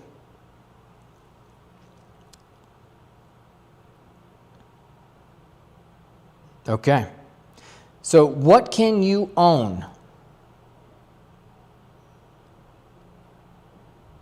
Ray Trace, how are you? Yeah, it was DLSS, yeah. What can you own? This is what you have to think about. I owned ZBrush, I created my life. You could own aspects of Unreal. You could own, remember the guys, there was a couple of crew of people that just started mastering Substance Designer like 8 years ago, and they built academies and they trained a bunch of people. They owned Substance Designer, right? And that's something you can own, okay? You own your expertise, you own your methods. So I want you guys to stop thinking like employees where you're just there for a job and you're checking in and you're checking out. And I want you to think about the way you operate and what can you own? What can you be like this? I'm gonna just talk to people about this. And then number two, you talk to people about this. You look at how your brand is representing itself. So many artists I talk to don't think brand. They just think, I don't know what the hell they think. I think they're thinking like employees. They're thinking somebody owes them something. And if they put the work in and they learn how to do this and they learn how to do that, then somebody will see them. They're waiting to be discovered. You guys aren't models. You're artists. You have to go out there and get discovered. You have to go out there and put work out into the universe. You have to do work, right?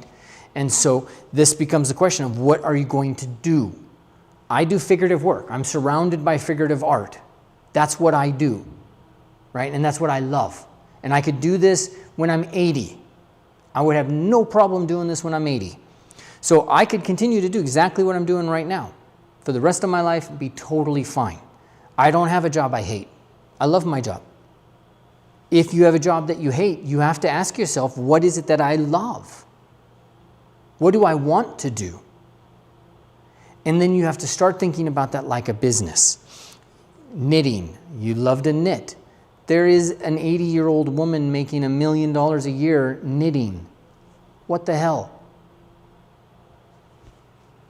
This is the time for you to sit down and think about what you want to do. You want to make miniatures. make miniatures. Make a crap ton of them. Sell the STLs. Create a Patreon, right? Document your process. Because you now have to start thinking about what you are going to own, and then you need to build a business around it, all right? And so this is the last thing. I might have said this was the last thing. This is the real last thing we're going to talk about today. And we're going to talk about how you are presenting your business, okay? Everybody understands. We talked about all the things that you need to do. I want you to be an owner, not an employee. I want you to own something that is out here and is moving into the inwards, right? That later on you can own and it's going to be important later on. And then you have to figure out how you are building your brand around that. Any questions before we go to the brand conversation? Nekoreva?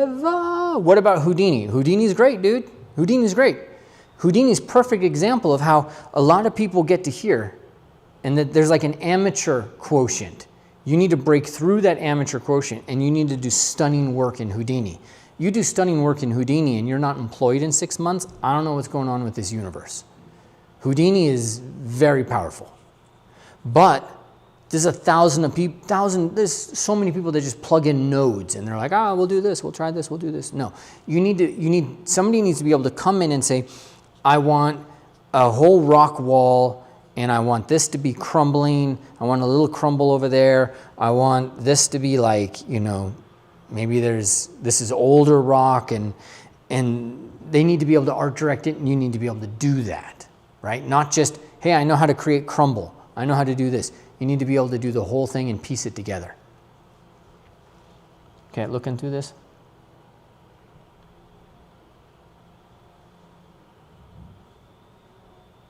I've been finding recently that networking is very valuable. Networking is very valuable. Networking is very valuable in a world where we're all introverts, right? So if you learn how to talk to introverts, it's great. We're all introverts. We're all internal. We all have shame. We all have insecurities. Jorge, I work as an accountant. I hate it. That's why I deep dive into drawing. Okay. So Jorge, this is a great example. What do you want to own? I guarantee you that there is a field, there are other accountants, there are other people who work normal jobs who want to draw. And if you just start documenting your process in Reels and YouTube and social media, you got to know how social media, what they want. Facebook wants trial reels right now. Not Facebook, Instagram. They want trial reels. Not reels, they want trial reels. So you got to think about all that. But you could have a social media account. You could own the process of somebody going from a 9 to 5 to drawing. Own that journey, okay? Document that journey, and you're going to be in great shape. I've seen there's somebody actually out there doing that, and their account just blew up. It's great. I don't know why my nose itches so much. Keypad, how much work do you need to put into it, promoting to have something of your own? How much is luck-based? So I don't think any of it's luck-based. I think it's all work-based, okay? The problem that a lot of artists get into is they're like, I posted, the algorithm hates me. And the algorithm doesn't know who you are. It doesn't give a shit, It could care less. You have to know the algorithm. You have to know what the algorithm wants. And you have to give the algorithm what it wants. Because it doesn't give a shit about you, right? It's got 3 billion people that it has to account for. If you know what the algorithm wants, which changes, you can be successful. I know what the algorithm wants for my space, but just after the March update, the Instagram Reels have dropped at least 50% in their reach. And so now I have to fine tune it because now Instagram wants something else. I'm not entirely sure what yet. But I can get a reel to 1 million views because I know more of what the algorithm wants. It just takes a lot to do that, but it's not luck. I think luck is just, you're just blind to what actually worked. I don't think social media is luck at all. I think it's just complex, very complex. Social media gives me anxiety. Social media gives me so much anxiety. I mean, when I started, it was a long time ago, and so I got really well known in the industry, and I was recognized in India. I was walking in, I was with my wife in India, 2 guys come by and they recognized me, and normally that would be a moment of like, oh, that's so cool. My wife's like, she still talks about it. She's like, oh, he was recognized in India, and I'm like, but that scared the shit out of me. Why did that scare the crap out of me? But it did. It scared me, and it created a lot of anxiety that I had to perform at a certain level that I almost never got around until just like a year ago, actually. Jason, what about junior, intermediate 3D artists? Is it better to adopt an owner mindset right from the start? Yes. Adopt an owner mindset, 100%, right? And then, but an owner mindset of like, you're in service to something. So there's an artist that I share a lot, Peyton Varney, hired right out of school. And he didn't mess around. He went straight for quality of work, and he had a vision of what he wanted to achieve. He's hired right out of college, you know, because of the work that he did. So you can look up Peyton Varney and see. And he's still in the industry doing great stuff. But he didn't like just try to reach a basic threshold. He tried to be the best out there, create beautiful environments. There's one environment he created, it's like 6 timber pieces that he just moved around all over the place. And it's like an airplane and a wooden barn. You know, he adopted a mindset of, I need to make this game quality, but game methods as well. Very efficient. Yeah, man, it's beautiful. Adopt the mindset now. What can you own now?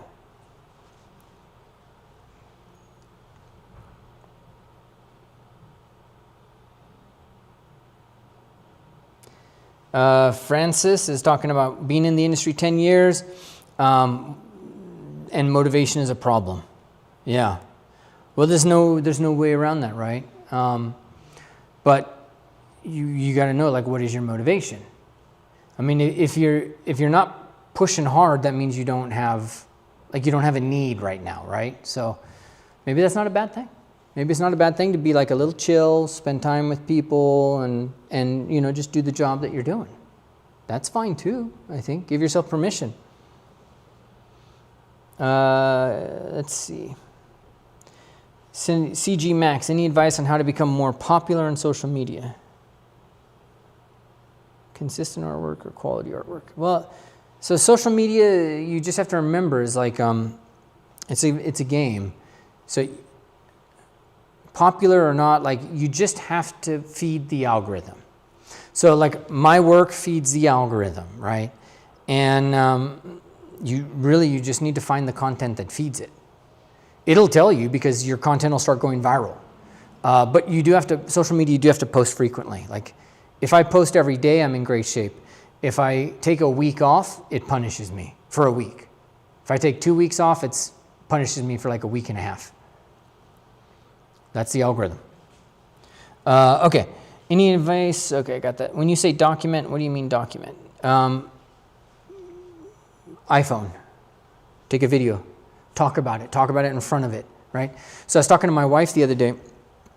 She's an architect. She was accepted in MIT, she's accepted in Harvard, right? She has this hard time now where it's like she was capable of doing so much when she was younger, but then, you know, we had kids and she took time off and now it's super hard to get back into the industry.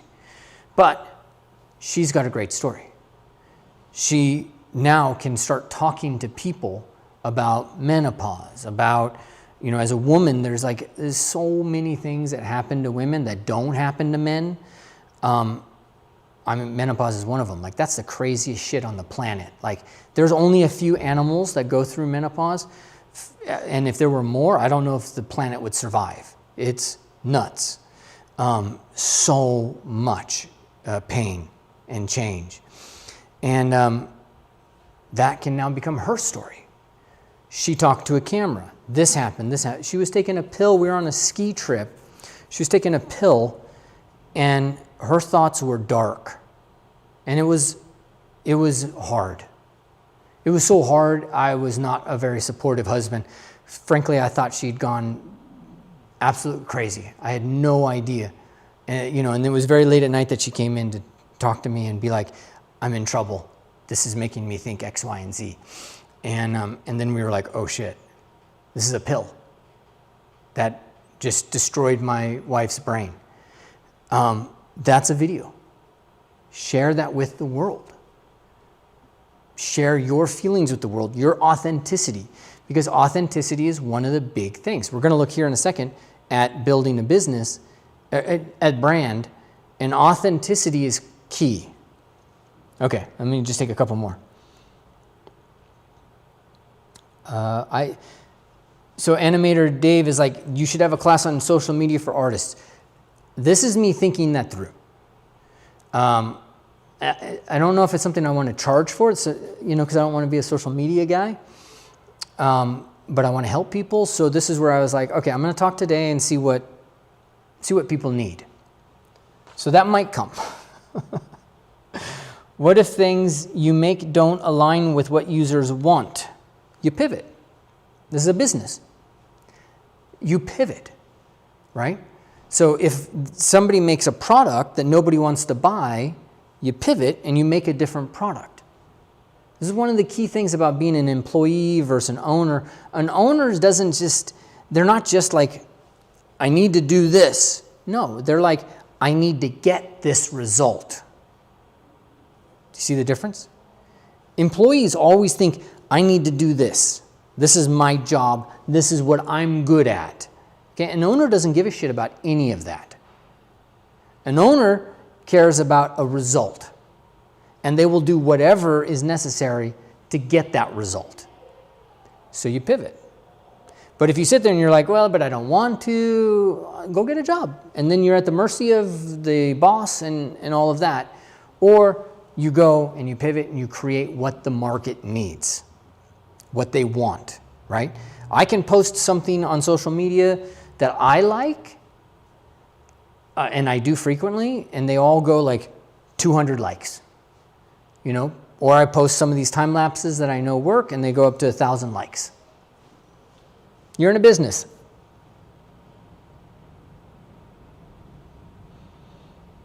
For a country like India, what would be a better opportunity for character artists who really want to enter into the game industry? As far as I know, AA game scenario in here is just yet started. Games in India are great. So number one, you got to make a very high quality product. That's just in general, right? So don't aim for AA, aim for AAA. Aim high, but you got to know where you're aiming, what company you want to work for as well. And so just research the company and research their product, right? Something Rooster is in India, I forget. But it's the same. If you want to do a job, you need to know where you want to work. If you want to work at Blizzard, you make Blizzard products. If you want to work at Naughty Dog, you make Naughty Dog products. Okay. Artists or gamblers? All right, let's take a look at our screen here. I'm starting to lose my voice as it is, and you guys have been very patient. But let's talk a little bit about branding, right? So,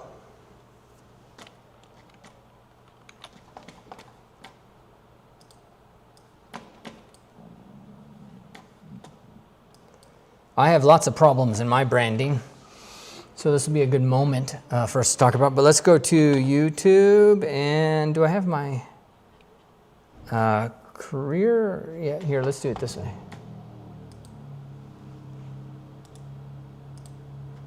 Yeah, that's better. Okay, so here in Kingslien, I have links. I have links to sites that are important. Right? I have a little description, new skills in creative tech. Okay, I have this thing organized, or I've got live. I've got some videos here. All these videos from 4 years ago, these all need to be unlisted at this point, and I have to kind of curate this content a lot more to make this kind of work.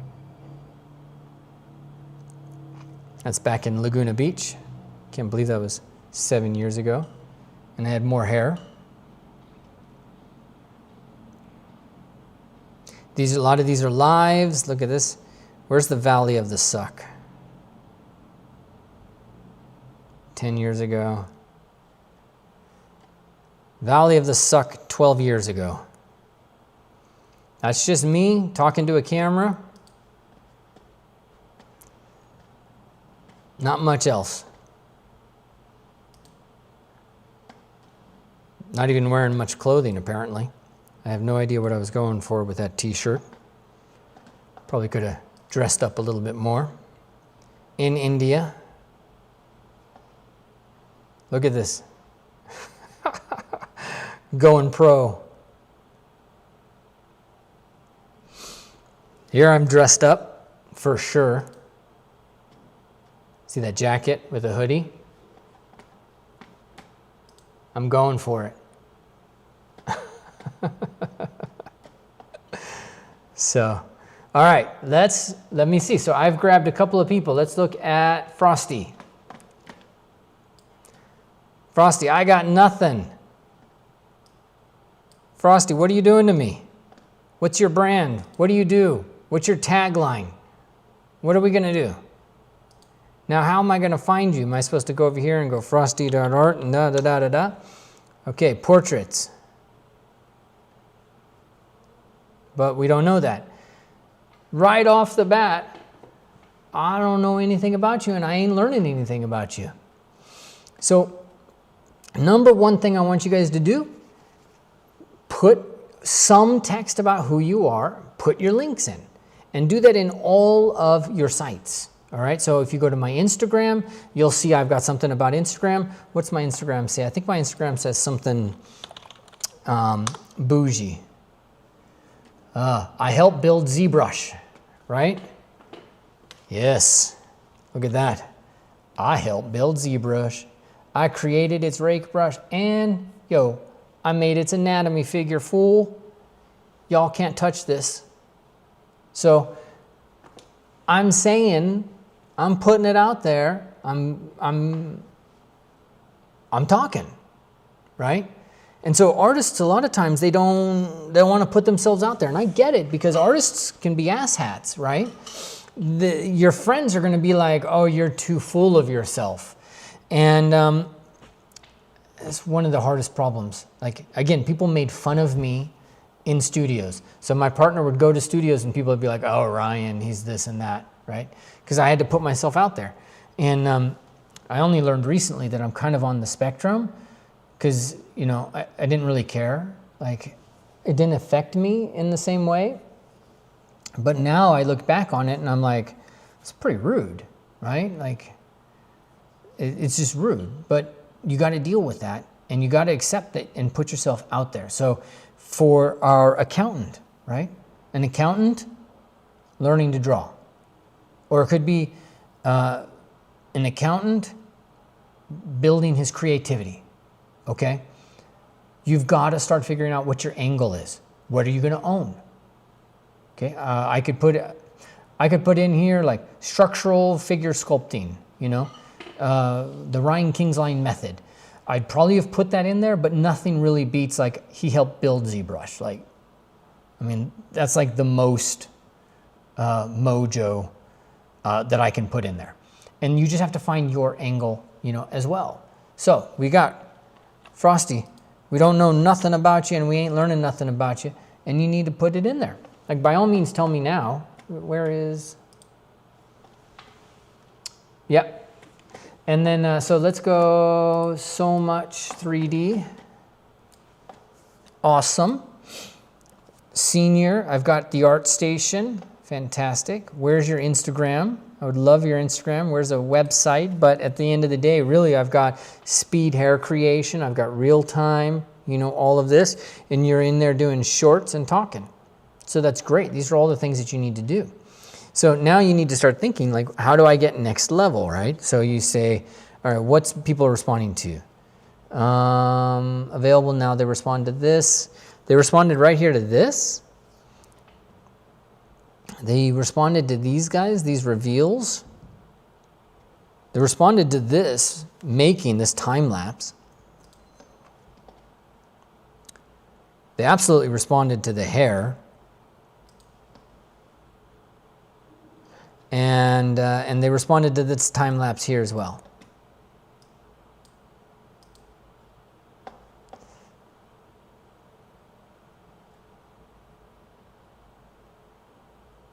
In ZBrush, by the way, you can go into Preference, and is it Draw? Edit. Yeah, in Edit, you can turn the masked object dimming down when you do your time lapse, and set your inactive subtool all the way up, and then you won't see these, like when you mask it, it won't be so obvious, because that creates a little weirdness in there. So this needs to be curated. I don't think you need 9 minutes of this. This is something that you could break down into a couple of different videos. You know, because like even right here, when I was sitting, I watched this, there's not enough significant stuff happening here. It's like I'm gonna get bored. And so you have to keep in mind, you know, when you're doing these videos, it's like 10, 20 seconds, like something always has to happen. And all you gotta do is just watch a Mr. Beast video and see how often he's changing those things. It's a lot, right? And you know, so this is an example of something that you could break that down, like, and I would reuse this. So you have multiple reusable things here. I don't know why it stopped.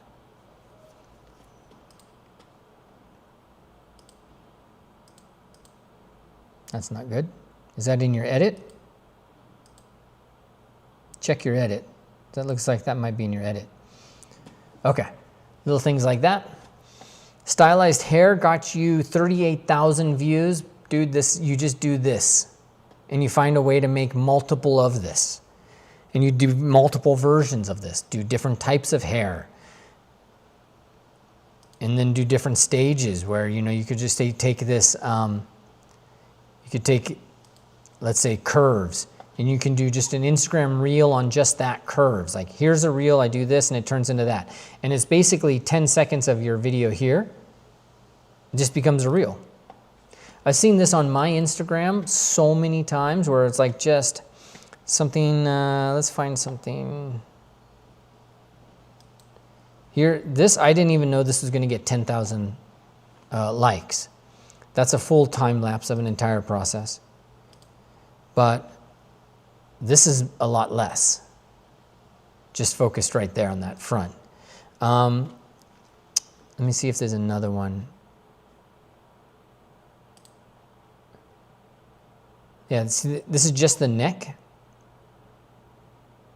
And so I wasn't sure that this was actually going to do much of anything.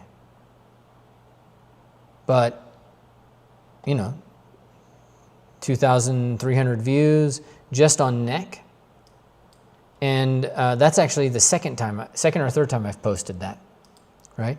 So this is, you follow the noise, the magic. This is 16,000. Why don't we have more of these? More helmets, more of this ornamentation, Warhammer. There's a million different things that you could do now, and that all increases. So that's all going to get you more of that attention, right? Which is what you need. And then you might be talking. Okay.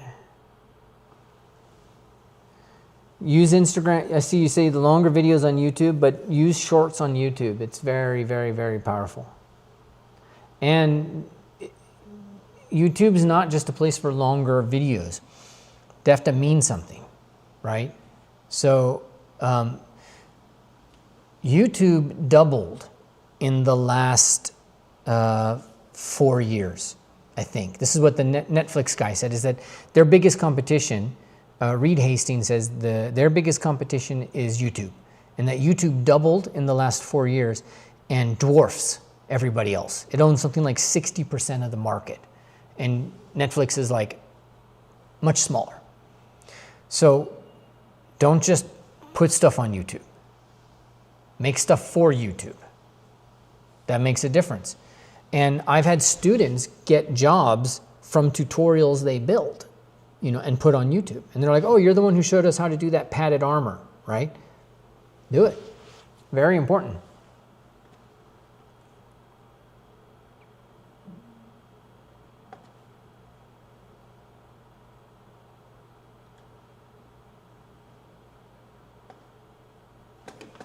Okay.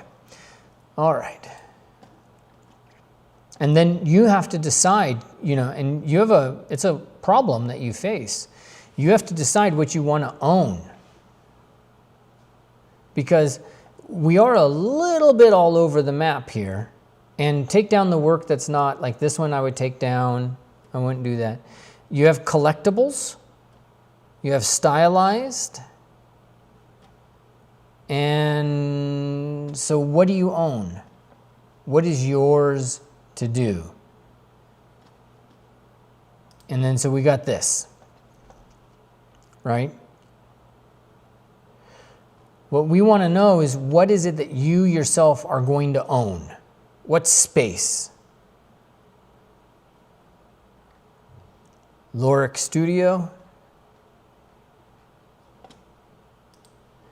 And then you figure out and you build your life around that, right? So it's like you can create quality.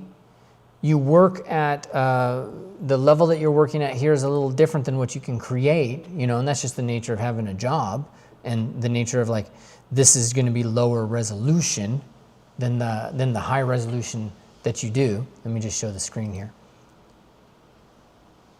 Yeah, so versus the Elysium stuff. But then there's so much 3D, this also gets into Leticia Gillett level kind of stuff. Right? So like this is Leticia.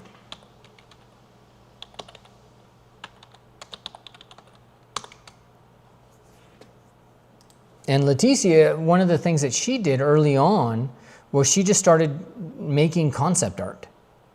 She started making stuff of other people's concepts. Let me see if I can get to her art station. I did a podcast with her a long time ago. And this was one of her first things that she did was she just found concept artists like this person. And she was like, hey, can I make your work? No, this is the one. This is the one she did in school. Can I make your work? And then made their work. And then she did that. She contacted somebody at Blizzard and then did their work, and then they were on the hiring team and they brought her on to work on Overwatch here, right? Through basically just finding concepts and then building that in 3D. So the most important thing is just figure out where you want to go, because you're kind of a little bit everywhere. So do you want the stylized? Do you want the realistic? And just keep working that angle. There's a lot of potential there. Okay, let's see. Leah. See? No channels, no nothing. Where's the goodness?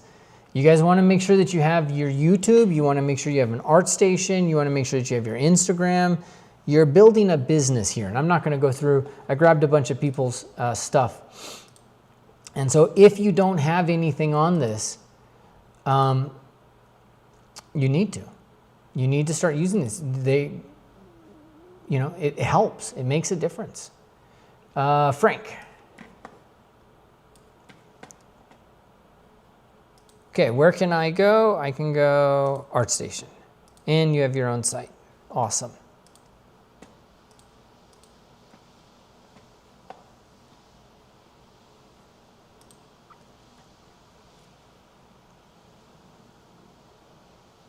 Great, love it.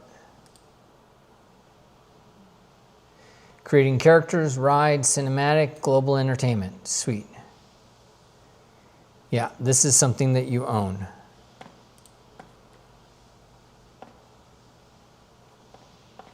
Your ArtStation's a little bit less organized.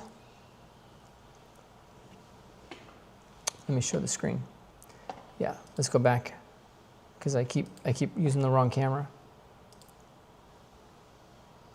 But one of the problems that you're likely facing is, you know, a lot of this is just becoming, this job is becoming less common. Layout and previs, I had a lot of friends that did this, and there were previs artists back in the day. But nowadays, this is it's a harder field, and it's definitely under threat with some of the tech that's coming. So we got to figure out, what does Franklin own?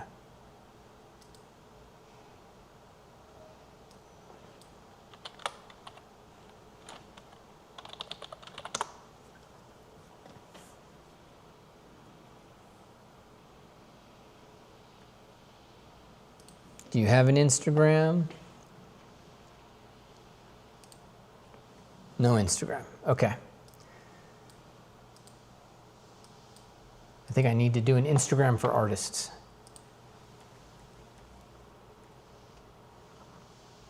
Okay, Franklin's saying, I'm going to own the bridge between concept and production in themed entertainment.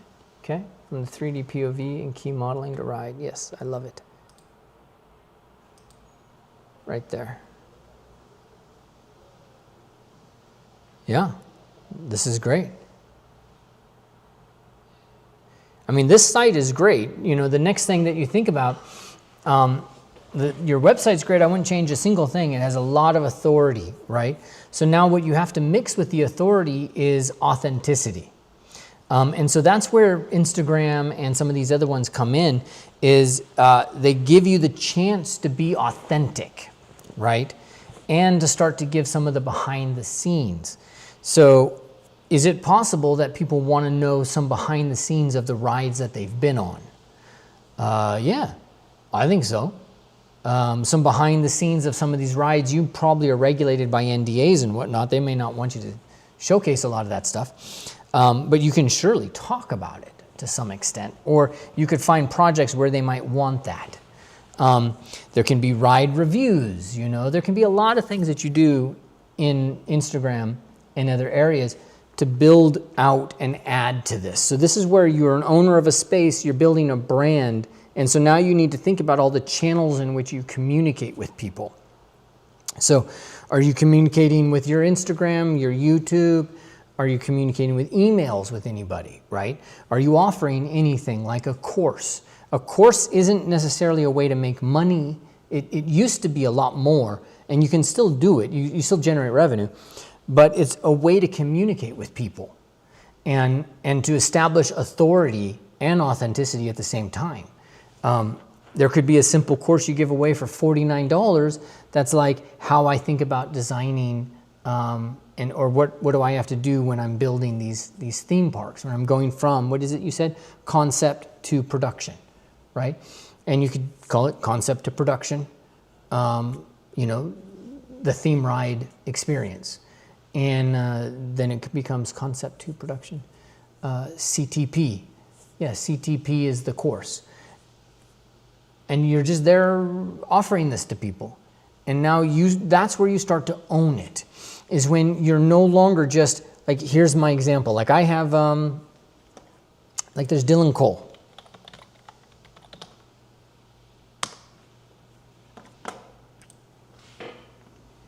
So Dylan Cole might own, you know, concept art to some extent, right? Not just because of his artwork, but he also has DVDs. He has training. He has a bunch of different stuff that he sells. He's got books, you know, limited collection. Look at that. So this is a way for people to engage with Dylan Cole that then levels him up. Does that make sense? You know, and as an artist, this is one of the amazing parts of us, you know, is that people want to hear from us. You know, they want to hear from you. What can you give them that gives them a chance, right? A book is absolutely on my list of things to do. To give myself to communicate more of it with people, and then also to give other people more ways to interact with me, right? To help build my brand, you know, as opposed to just Vertex or Kingslien or something like that. You're building a business, and that business needs channels. Does that make sense? Absolutely. All right, let's go back here. And so I looked at Franklin James, let's say Nelson. Here, let's look here. Nelson, I've got a little bit of a mismatch here. You're looking at fashion. Let's see what you got here. And then here. So what do we want to line these up. So you're a junior 3D artist. You want to make sure that these are lined up with, the videos are lined up with what you do, right? And then, what's happening here? 6 weeks ago.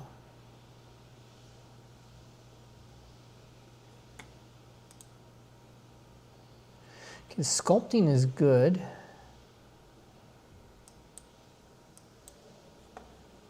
How do we build momentum? So are any of these getting the reviews we want? Oh, they're posts. Ah, okay. Here's a rule number one with the algorithm. You have, it sounds like they're doing something weird outside. The algorithm wants what the algorithm wants. It does not want posts. It does not care about posts. You have to make reels. You have to make reels, and those reels have to engage. And only then will it go up. So I was sitting here trying to figure out what was going on with the posts and the engagement on it. And it's like, these are very cool. If you do some videos, I'm quite sure there's going to be a lot more response that you're going to get. But Instagram is literally telling you to piss off with posts right now. And I mean, it's not being too polite about it. But at the end of the day, that's so easily solvable because you just need to make a reel. And I guarantee your reel will be different.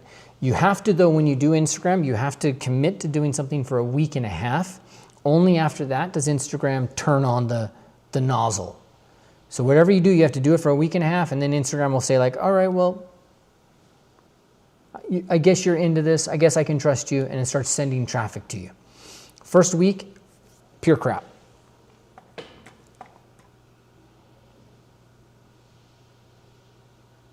Teresa, do I go by a username or by my own name? I've always gone by my own name, so I don't know the value of doing somebody else.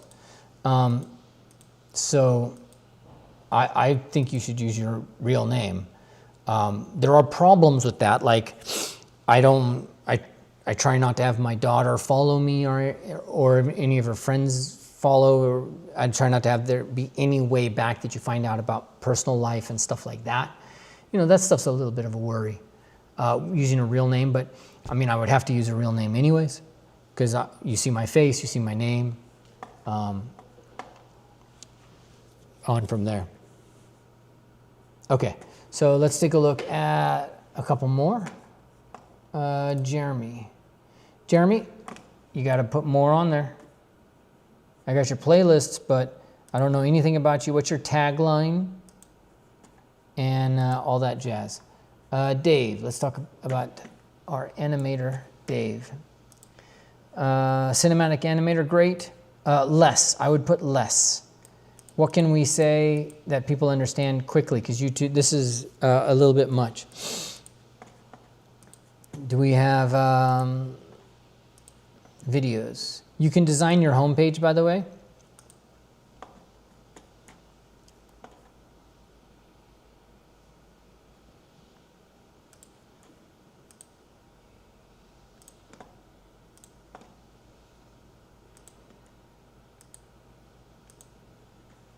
Cool.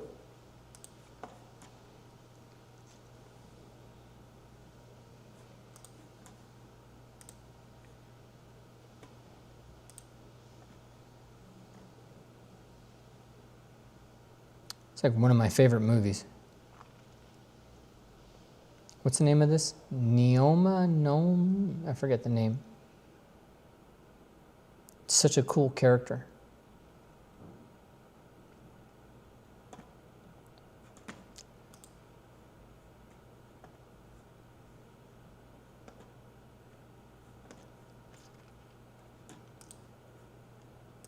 I'm just looking and thinking right now.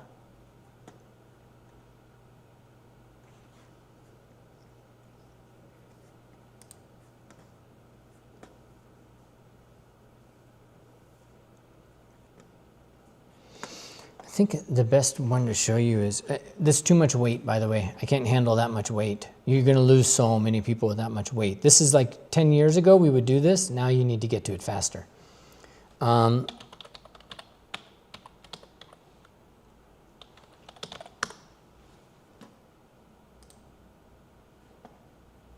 Okay, so these guys, Bad X Studio, I think they're an example of some of the interesting things. They say now you're #1 source for tech and AI. So back in the day, now there's a lot of AI. NVIDIA, they're talking cinemas, right? But if you go backwards,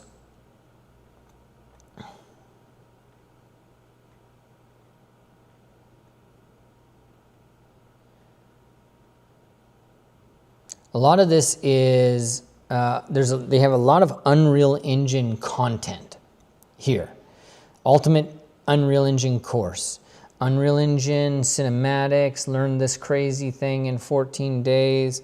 The course, Unreal. And so what they were doing back here was hitting on the hot topic, right? What was interesting, what was important.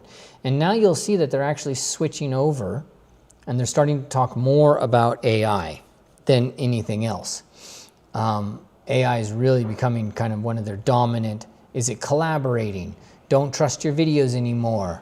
Google Maps, all these things, right? And a little bit of Unreal. There's Sora.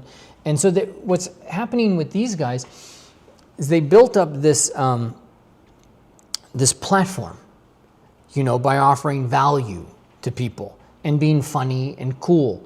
You know, who doesn't want hair like that? I would love hair like that. But once they have the platform, then they start moving into different areas, right? And so when I think about what you've got here, Dave, as an animator, you're in the animation space, you have this, and I see your work product. But what is really happening nowadays, I feel, is that you need to own more channels and you need to talk about this from more places. I need to know more about Dave. So there can be reels in Instagram. There can be reels where you're exploring even this conversation of animation and AI, which you are ideally positioned to talk about. Try out AI animation versus you actually animating. That one reel where it's like you animate something and then you have AI animate something and then you talk about that. That's something it's quite geared for being viral because the topic is so relevant. But also on top of that, you get to be useful to other humans and share a perspective that literally everybody's freaked out about. How many people are studying animation right now? How many are in animation? You will have a perspective that you can share. In case you're talking, let me get it over here. And your voice really needs to be heard on this. On top of animating just stuff that's out there. Like if you guys know Jay Hill, I think he's doing some animation of Spider-Man in Unreal Engine. You could be animating in Unreal Engine and talking about that versus Maya, for example. But this is the point now that I have with you guys. When I started, I did, I think I did like 100 webinars the first year. That's a lot. Maybe it wasn't 100, maybe it was 50. I was doing a webinar like at least every week. because I was getting myself out there. How are you going to get yourself out there? How are you going to present yourself to the world, right? So that somebody might hire you. And how do you level yourself up where you're just trading your animator hours for the dollars that Sony's willing to pay you for? Can't you level up and become a voice of authority in the industry? Absolutely. Your industry needs it. It demands it right now.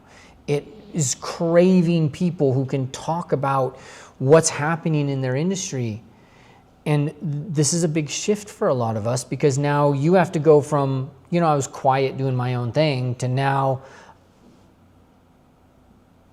they're listening to me. And it's scary, right? Like, I was recognized in India going to a mall. It scared the crap out of me for 5 years, you know? But if you can learn to address that, and if you can learn that it really has got nothing to do with you, it's just, everybody's only focused on themselves. We all have the same insecurities. We have the same shame, right? We all got the same shame. If you can get past that, like, it took me until I was 50 to just stop giving a shit. But if you can get past that, you can become a voice, and a powerful voice that's needed. That's all, everybody here listening to this. This is what I want you guys to be thinking about. How can you become a voice? Gnosis, it's hard to establish authority and give unsolicited opinions, I feel like. I get unsolicited opinions on my Instagram Reels all the time. It doesn't strike me as hard. It strikes me as one of the easiest things idiots do. What is hard is actually wanting to say something, wanting to add value, and feeling like, you know, you're not there, right? It's a mental game. It's your own judgment of yourself. And so the only thing I can say to you is what somebody said to me, which is that there's somebody out there less talented than you and dumber than you making 10x more money than you, because you are getting in your own way. That's it, right? Like, I would not have started my business if it wasn't for my daughter being born, and I was like, shit, I need some money, and what do I do? And then we started it. I would have never put myself out there if it wasn't for pure fear. And you may not have that fear. You may not have that problem. So you may scrounge around until eventually something happens and you're like, I gotta put myself out there. Or you could just do it. You could act like that dumber, less talented person that's doing it now and just do it, right? It's not hard once you get going.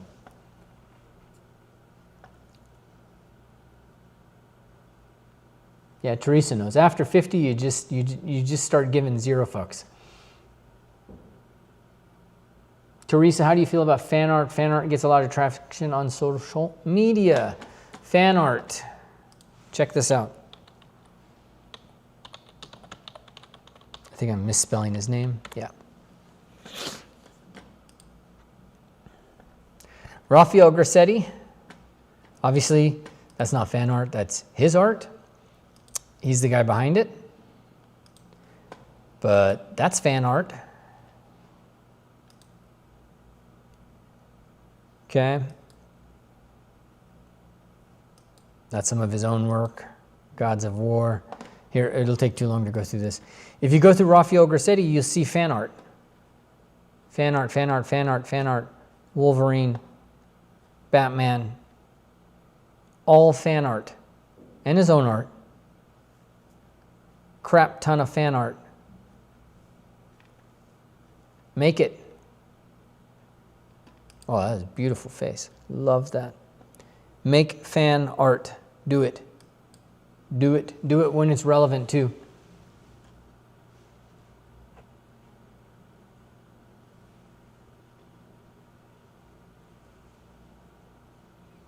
Okay. Right. How do you feel about fan art? It's hard to establish. It's stressful. I always wonder if I say. I'm reading through the comments right now. Okay. All right. I think I want to pick one more person because you get the idea, right? I want you guys to go from no longer trading your time for your dollars. I want you to own something. I want you to build a business around owning that. And in that business, you need to create channels of communication and channels for people to interact with you. Those channels create your authority, right? So I did a webinar a week. That made me the most authoritative person in the industry because I was out there talking to people. I was bringing my friends in. And so I became the conduit. And you guys can all do that. You guys, if anybody here is laid off from Epic Games right now, you could create a podcast. You could call that podcast Let Go. And you could go through and interview your friends, talk about your craft, and your story is, I got laid off, I'm going to do a podcast. And you just talk about this thing and you own that space of games. I'm in Unreal Engine, maybe you were character, maybe you were environment, stylized, and you just start to talk about it and start to share your experience and bring friends in and talk about it with your friends. And you cut those podcasts into reels, and you may never need a job again. You know, you're getting unemployment. You're vested for how long in the health insurance? I think they said January 2027. Create a freaking podcast yesterday. Go back in time to create it yesterday when you got laid off. Start interviewing people. Create 100 episodes this year before January 2027. You won't have to work again. Like, not like that. You will have a totally different career path out there. Podcasts are still insanely valuable ways to, they're an insanely valuable channel for your business. Okay? If I was laid off, that's exactly what I'd do. It's literally what I did. I didn't get laid off, I quit, but it was like getting laid off. It hurt me like getting laid off. I've been laid off before, but getting laid off hurts. I had to quit because it was like I was going to shoot myself in that job. It was the worst passive-aggressive experience I'd had. I didn't want to leave. I didn't want to be an owner. It's so much safer to be an employee and have people pay you for your time. But that was then. It's not safe now. It might feel like it, but it is not safe. You have a limited window. You need to own a space. You need to build a personality around it. You need to build channels into that. Yeah? Because it's only going to get harder. There's going to be more people. Get in there now. Create 100 podcast episodes this year on anything. If you're here watching this and you're like, somehow I knit and I got onto Ryan's channel, create a podcast on knitting. Any freaking topic out there, do it. Okay? So that's the last piece of advice I will give you guys. How to become popular on ArtStation. Don't worry about ArtStation. It's irrelevant. What does it give you? Instagram, TikTok. Those are the babies. In ArtStations, whatever. I love the guys. They built a great thing. I don't see how it's relevant.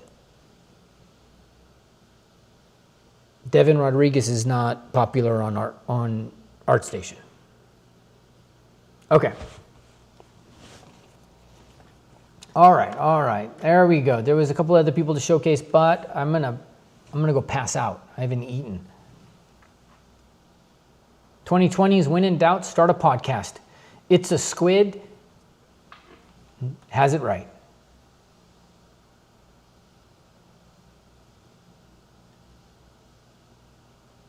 Flip normals is gone. Like, it's a totally different beast now.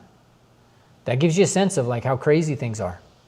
So people depended on flip normals for income. It looked like it would never go away. I was actually thinking about creating a marketplace because I was like, they seem to still be around.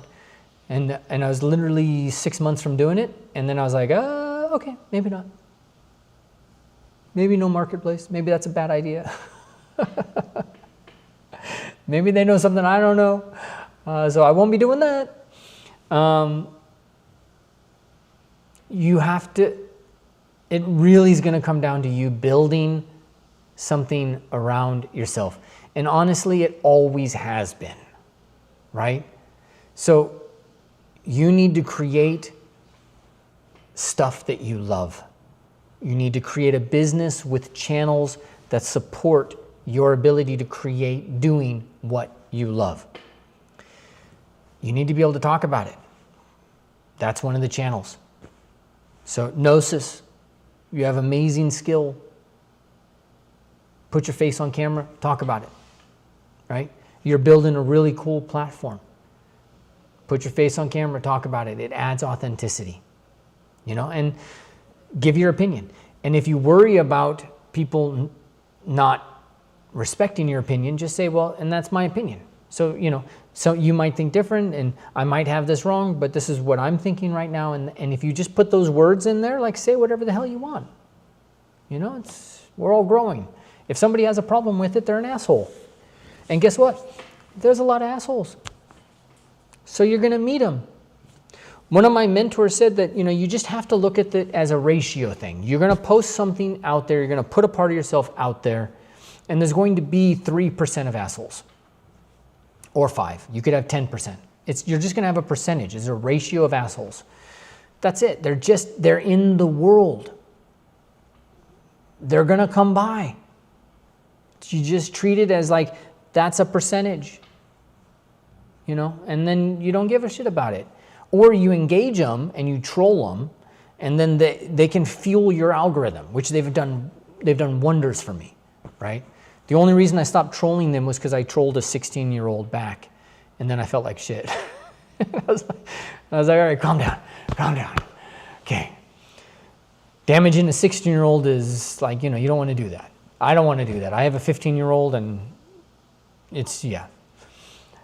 Best to just be kind now. So now I'm mostly kind.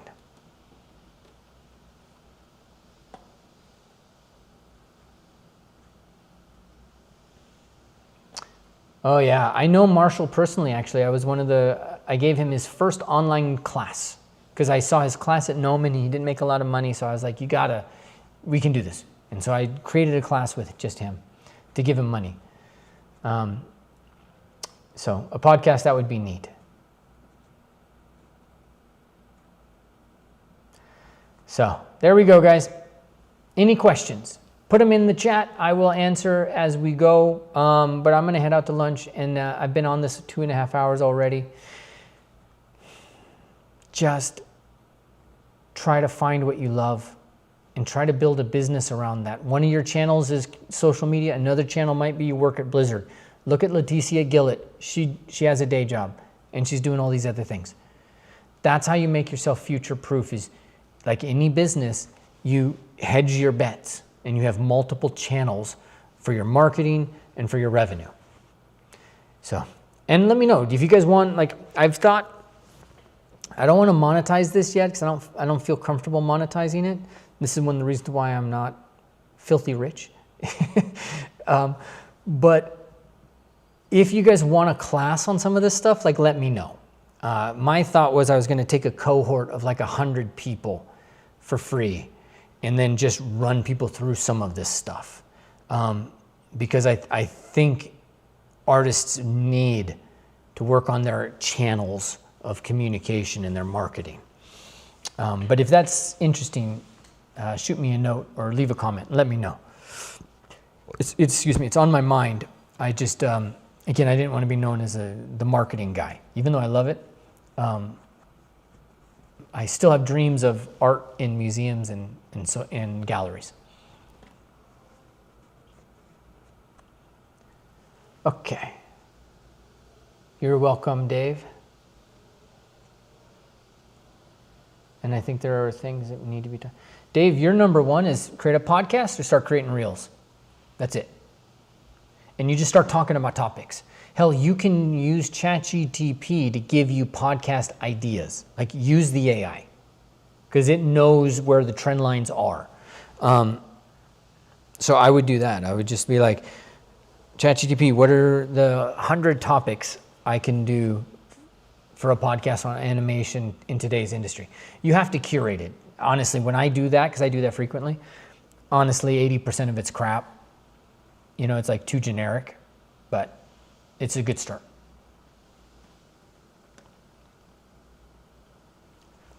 ZBrush workshops.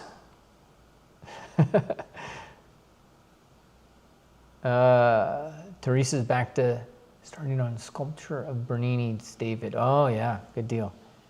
Magic, great, dude. Okay, great. I'll keep you guys posted. All right, thank you so much. Have an amazing weekend. Oh, and I think it's almost time. Let me show you guys. Vertex School is about to do something.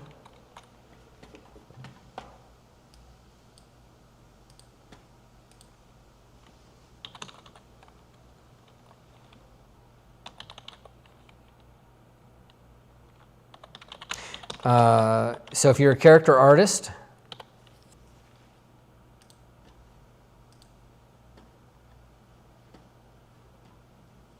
where is it? Where'd it go?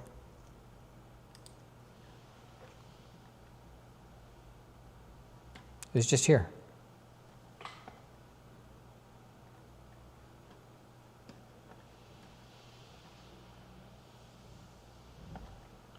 Oh, I thought they were going to do a live, but I don't see it here.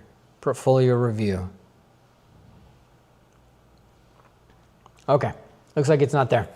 But anyways, have fun. I will talk to you guys later. I'm going to look at Vertex School to see if they've got the events listed. Because I was understanding we would do, yeah, it's there. Okay, here, check this out, guys. I'll post it here in chat. If you're a character artist, head on over to that link I just posted to you guys. So in literally 15 minutes, they're going to do a character art portfolio review. Okay, and that's going to be, who's doing it? I thought it was Patrick. Oh, guys. Y'all need to get in this. Let's get into Oscar. Oscar's, I want to work more with Oscar. If you're a character artist, jump in. Yeah. Good. Get in there, guys. I'll see ya. Absolutely ray trace, highlight, CG Max. I am. Yeah, there you go. Absolutely, Teresa. Imagining, I'm on the face section of anatomy course. I've learned so much. Thank you. I'm so glad to hear that. Thank you. See you, CG Max.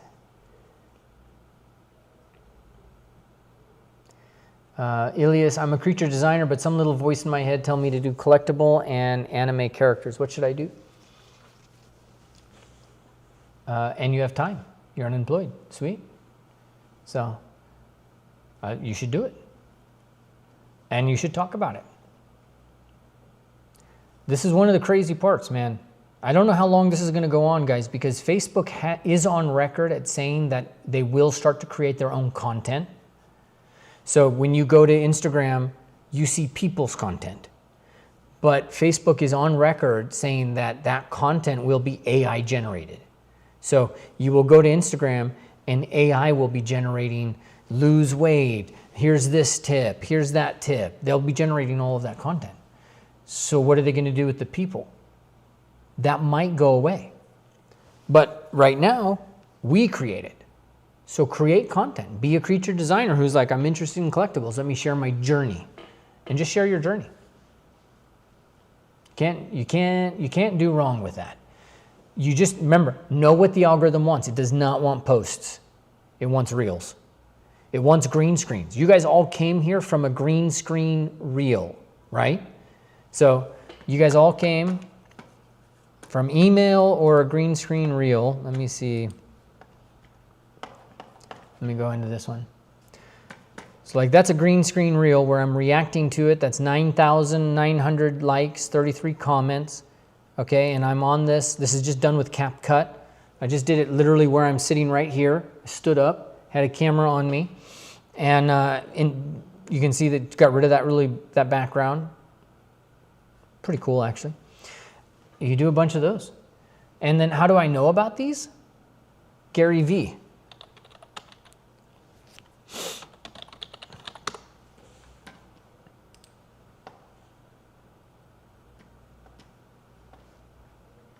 Right here. So yesterday, I was sitting down and I was like, all right, I got to do some social media. What do I got to figure out? And I'm looking at Instagram and I see Gary V and he says, hey, wake up in the morning, check your Google alerts, ask AI, what do you need, what's going on? What do we talk about? Put your phone over here and just start talking about it, and then put it in the background, and then do it a live and talk about that the next day, like, and everything gets redirected to it. I just did exactly what he said here, and we're all here adding value to each other, right? This is crazy. Do this. Try these things. Creating content's not as hard as you think. The first thing you gotta really get over is you gotta get over yourself.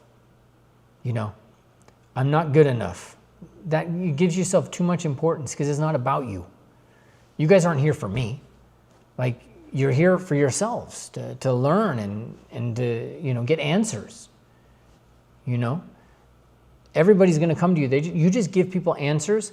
They will give you love in return. They will give you a response, you know, and it's not as hard as you think. I mean, again, I just did this yesterday, and I just did that after watching a Gary V thing, and there's a lot of other people in the game that share what to do. I don't know if I mean, should I interview Pablo? I'm not really interested in interviewing anybody. I love Pablo. I love him a lot. He's done so much for our industry. And every chance I've gotten to throw anything his way, I've always thrown stuff to Pablo. But I just don't want to interview anybody. I don't even really want to be interviewed. I just want to do Facebook Lives like this.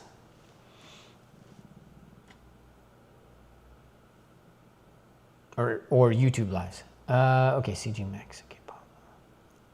Absolutely. Okay. All right, team. And I think Pablo's a great example, too, of how you just start. Like, Pablo started, and he wasn't like a big name in the industry. He just started offering value. That's all you got to do, guys. Start offering value. You don't even have to sell courses. Just offer value. You all have something valuable. Dave, the animator, tons of value. Bunch of green screens. Just, this was what was cool, this is what was bad, this is what's happening. And I mean, that's all just valuable stuff. You know, we just have to get over the shame of not being enough. You know? But you will. You just do it. All right, cheers, guys. Get over into Oscar's